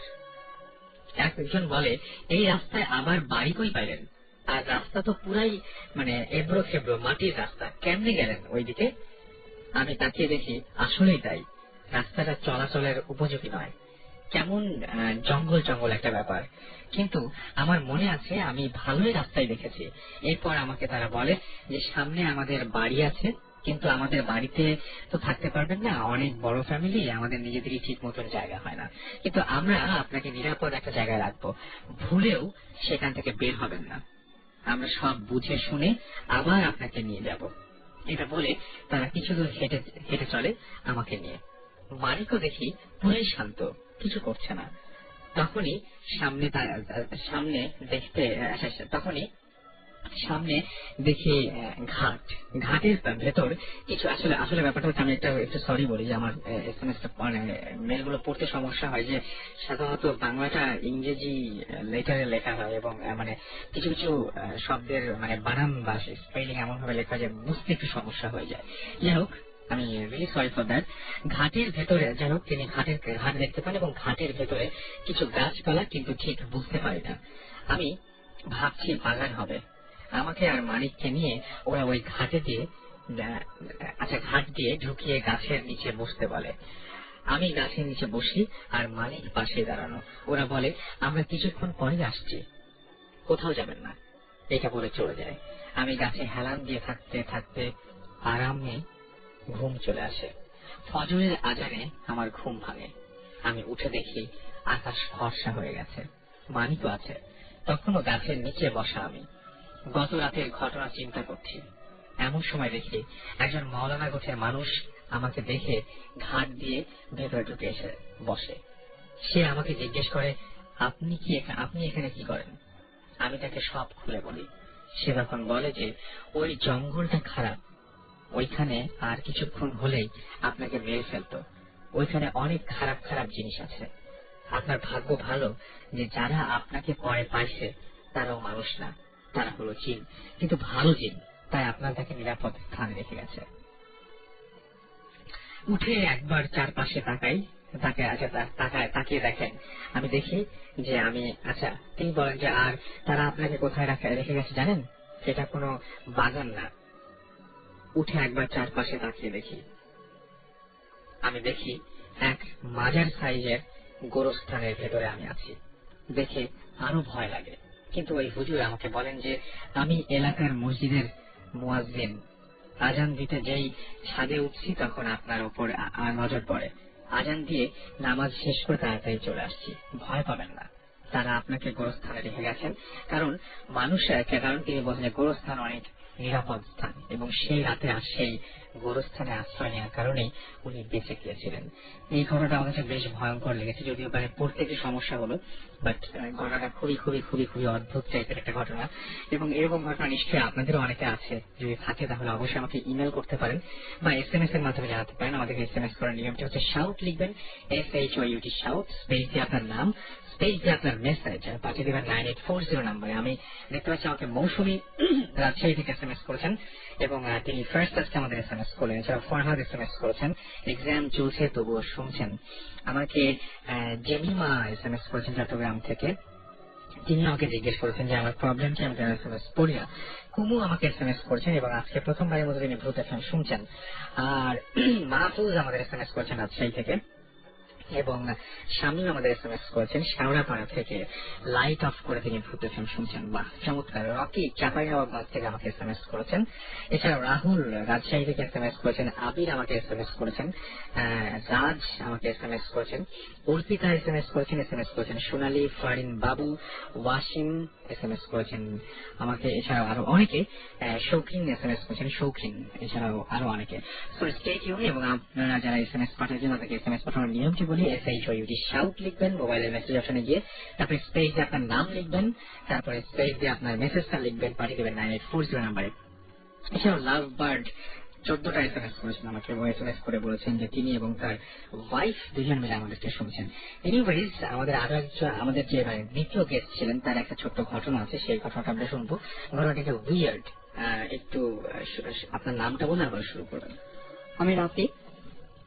তো এই ঘটনাটা আমার এক কাজিনের মুখে শোনা। ওকে। আমি এই গত শীতের আগের শীতে আমার গ্রামের বাড়িতে বেড়াতে যাই। তো আমাদের বাড়িতে মোট ঘর 9টা। তো 8টা ঘর মূল আর একটা ঘর এক্সট্রা, ওটাকে বাংলা ঘর বলা হয়। তো সেই ঘরে ওই রাতে আমি আর আমার ওই কাজিন শুই, এবং তখন বলে যে কাজিন আমার বলে যে এই ঘরে একটা ঘটনা আছে, তো শুনবে কিনা? আমি বললাম হ্যাঁ বলো, শুনি। তো তখন তিনি ঘটনাটা বললেন যে ঘটনাটা 96-এর। ওকে। তো তখন আমার দাদার মৃত্যুবার্ষিকী, দাদার 40 উপলক্ষে বাড়িতে কাজিনরা সবাই একত্র হয়েছিলেন। তো যে কাজিন আমাকে ঘটনাটা বলতেছিলেন তার নাম শ্যামল, আর আমার আরেক কাজিন, তার বয়স ছিল তখন 9-10 বছর। আমার আরেকজন কাজিন ছিল নাম নিপা, তার বয়স তখন 5-6 বছর হবে ঘটনার সময়। তো ওই 40 উপলক্ষে বাড়িতে একত্রিত হয়ে তারা দুইজন, শ্যামল আর নিপা, একদিন খেলা করতেছে বাড়ির পাশেই। আচ্ছা। তেমন সময় আমার আরেক আত্মীয় এসে শ্যামল ভাইকে ডেকে নিয়ে যায় যে আয় তোর সাথে একটু কাজ আছে। ওকে। তো ডেকে নিয়ে যাওয়ার পরে নিপাকে ওই লাস্ট শ্যামলী তখন দেখে, এবং তারপর সন্ধ্যার দিকে যখন চাচা এসে সবার কাছে একত্র হয় যখন সবাই, তখন নিপার একটা খোঁজ পড়ে যে নিপা কই, নিপাকে আমার দেখা যাচ্ছে না। তো সবাই দেখে যে নিপা নাই বাড়িতে, তখন টর্চ হারিকেন নিয়ে তাকে খুঁজতে বের হয়, এবং বের হওয়ার পরে এই তারা যখন খুঁজতেছে তখন আমার দাদি এক সময় বাড়ির পাশে টয়লেটটাতে যান। তো টয়লেটটা পুরোটা টিন দিয়ে ঘেরা এবং মাটি থেকে একটু উঁচু, এবং নিচ দিয়ে পুকুরটা চোখে পড়ে টয়লেট থেকে। তো আর পুকুরের উপরে 4-5টা গাছ ঝুঁকে আছে। ওকে। তো উনি হঠাৎ করে দেখতে পান আমার ওই কাজিনের ওড়নাটা একটা অংশ দেখতে পান, দেখতে পেয়ে উনি দৌড়িয়ে টয়লেট থেকে বের হচ্ছে, চিৎকার করতে থাকেন এবং পুকুরের পাড়ে যান। ওকে। ওই ওড়নাটা পুকুরের উপরে ঝুঁকে থাকা একটা গাছ থেকে ওড়নাটা ঝুলছিল, এবং নেপা পাকা পাওয়া যায় পুকুরের পাড়ে। ওনার আপনার গলায় 4টা আঙ্গুলের দাগ পাওয়া যায়, এবং তারপর মারা যায়। তো তারপর তো বাড়িতে এমনিতেই তখন খুবই খারাপ সিচুয়েশন। তখন তারপর ওই দিন একজন হুজুরকে ডাকা হয় যে ঘটনাটা যেহেতু প্যারানর্মাল। কেন প্যারানর্মাল মনে হচ্ছে? একজন তো ডেকে নিয়ে গিয়েছিল, সে কে? ডেকে নিয়ে গিয়েছিল তো শ্যামল ভাইকে, সে আমাদের আত্মীয়ই। সে ডেকে নিয়ে গিয়েছিল, এবং তখন নিপা একলা হয়। তারপর তাকে আর কেউ লাস্ট দেখেনি, তারপর দেখেছিল পুকুরের পাড়ে। সেটাই। আর প্যারানর্মাল মনে হচ্ছে এই জন্য যে আপনারা পরে শ্যামলকে জিজ্ঞেস করেছিলেন যে আসলে নিপা সাহেব? আমরা জিজ্ঞেস করার পরে এটা বের হয়েছে যে শ্যামলী লাস্ট ওকে দেখেছে খেলতেছিল তারা দুজন, তার বাড়ির পাশেই। আচ্ছা। উইয়ার্ড মনে হচ্ছে এই জন্য যে যে গাছটার উপরে তো ওড়নাটা পাওয়া গেছে, একটা ওড়না কখনো উপরের দিকে ছুড়লে সেটা বেশি দূর যাবে না, জিনিসটা ভারী না। তো বেশ উঁচু গাছ, এবং সেটা ঝুঁকে আছে, ওখান থেকে ওড়নাটা ঝুলতেছে, এবং ওই অবস্থায় ওরও ওখানে যাওয়ার কথা না, এবং সে সাঁতার জানতো। তার ওভাবে ডোবারও সম্ভাবনা নেই, এবং গলায় যে 4টা আঙ্গুলের দাগ পাওয়া গেছে, প্রত্যেকটা আঙ্গুলের দাগ মিনিমাম 1 ইঞ্চি মোটা ধরনের ছিল, যেটা মানুষের হাতের দাগ হতে পারে না। আচ্ছা, মানে অনেক মোটা মোটা আঙ্গুলের, মোটা মোটা আঙ্গুলের 4টা দাগ। এই তো ওই দিন বাড়িতে একজন হুজুরকে ডাকা হয় যে যেহেতু এরকম প্যারানর্মাল ঘটনা, একটা বাড়ি বার্তা দিতে হবে এ ধরনের ব্যাপার। তো উনি যে সবগুলো ঘরেরই 2টো করে দরজা ছিল, উনি সবগুলো দরজার উপরে একটি করে মাটির ঢাকনা লাগায়। ওকে। তো সেই মাটির ঢাকনা উনি দরজার উপরে লাগিয়ে ওনাকে ওই রাত্রে বাংলা ঘরে থাকতে দেওয়া হয়। আচ্ছা। মানে কাজ করতে করতে দেরি হয়ে গিয়েছিল, যে কারণে উনি বাংলা ঘরে রাত্রে থাকেন। তো দেন ওই দিন স্বাভাবিকভাবে সবাই ঘুমাইতে গেছে। আমরা 2-3টার দিকে হঠাৎ করে বাড়ির পাশে কোনো ঘরে যদি কাউকে বেডটা দিয়ে পিটানো হয়, ঠাস ঠাস বা কোনো আসবাবপত্র লাগলে যদি ঠাস আওয়াজ হয় সেরকম আওয়াজ শোনা যাচ্ছিল এই বাংলা ঘরটা থেকে। ওকে। তো তখন এই আওয়াজ শুনে বাড়ির সবাই ঘুম ভেঙে গেছে, সবাই উঠে ঘরটার সামনে গেছে। ঘরটার বিপর থেকে তখন কন্টিনিউসলি আওয়াজটা হচ্ছে এবং সবাই দরজা থাপড়াচ্ছে যে এখন খুলতে হবে, ঘরটা খুলতেছে না কেউ। আচ্ছা। আর হুজুরের কোনো সারা শব্দ নাই। ওকে। তো শেষে দরজা ভেঙে ঢোকা হয় এবং হুজুরটা ওখানে ভিতরে প্রায় অর্থনৈতিক অবস্থা পাওয়া যায়। হাত ধরা মানে পিঠে হাত ধরা করে ফেলছে প্রায়, কিন্তু কেউ নাই ভিতরে, কেউ নাই। ভিতরে কেউ নাই, উনি একলা এবং আচ্ছা। এই অবস্থা। তো ওনাকে প্রাথমিক চিকিৎসা দেওয়া হলো এবং সকালে উঠে তারপরে ওনাকে স্বাভাবিক হলে একটু জিজ্ঞেস করা হলো যে কি হয়েছিল আপনার। তখন বলল যে না কিছু হয় নাই, আপনি আজকে আমি থাকবো রাত্রে। আমরা বলছিলাম যে উনি যেহেতু আহত, উনি এখন চলে গেলেই ভালো, উনি নিজের বাসায় যাবে। কিন্তু না, উনি ওই দিন থাকলেন এবং প্রত্যেকটা ওই মাটির যে ঢাকনা ছিল প্রত্যেকটা দরজার উপরে ওই ঢাকনাগুলোর মধ্যে আবার উনি দোয়াটা আরো কিছু করলেন। পরে ওই রাত্রে উনি সেম ঘরটাতে আবার থাকলেন। ওকে। একইভাবে ওই দিন রাত্রে 2-3টার দিকে ওই পিটানো আওয়াজ শোনা যায়, কিন্তু এবার হুজুরের গলাটা শোনা যায়। তো আবার উঠে যায় এবং হুজুর এবার দরজা খুলে এবং তখন দেখা যায় যে ঘটনাটা উল্টো। এখন হুজুরের হাতে একটা বেদ দেখা যাচ্ছে এবং আশেপাশের জিনিসপত্র সব ভাঙচুর করা এবং বোঝা যাচ্ছে যে উনি ঘর মারতো কাউকে একটু আগে কিছু একটা উনি পরিচর্যা করতেছিলেন এবং ওই সেম পিটানোর ঠাসটা সহজে পাওয়া যাচ্ছিল। তো তখন হুজুর বললেন যে ঠিক আছে, আর কোনো সমস্যা হবে না। এবং পরদিন যখন সকাল হয় তখন দেখা যায় যে প্রত্যেকটা ঘরের উপরে যে মাটির ঢাকনাগুলো ছিল ওই ঢাকনাগুলো প্রত্যেকটার মধ্যে একটা করে ফাটল। আচ্ছা। অর্থাৎ মানে সবগুলো মাঝখানে একটা করে দাগ আর কি, প্রত্যেকের ক্ষেত্রে মাঝখানে। প্রত্যেকটা ঢাকনা। এবং হুজুর তো একটা রুমে ছিলেন এবং আপনাকে যখন আমি মানে ইমেলটা পাঠানোর পর যখন আপনার সাথে আমি কথা বলছিলাম এবং জিজ্ঞেস করেছিলাম যে হুজুর এটা করা সম্ভব কিনা, তখন আপনি বলছেন যে না, হুজুর তো তার রুমে ছিল এবং আপনারা সবাই সেই রাতে ঘুমাতে পারেননি কেউ। হ্যাঁ, এবং আমরা তার রুমের সামনে অপেক্ষা করতেছিলাম যে দরজা খুলে না কেন। হ্যাঁ, তাহলে ওই ঢাকনাগুলোকে ফাটানো। এরপরে ঢাকনা ফাটার পরে তারপরে হুজুর এসে কি বললেন? ঢাকনা ফাটার পরে এটা সম্ভবত একটা প্রমাণ যে ওই জায়গা থেকে ওই খারাপ আত্মাটা বা খারাপ জিনিসটা চলে গেছে। তার মানে হচ্ছে যে হুজুর যে রিচুয়াল গুলো করেছেন তার মাধ্যমে সেই বাড়িটা নিরাপদ।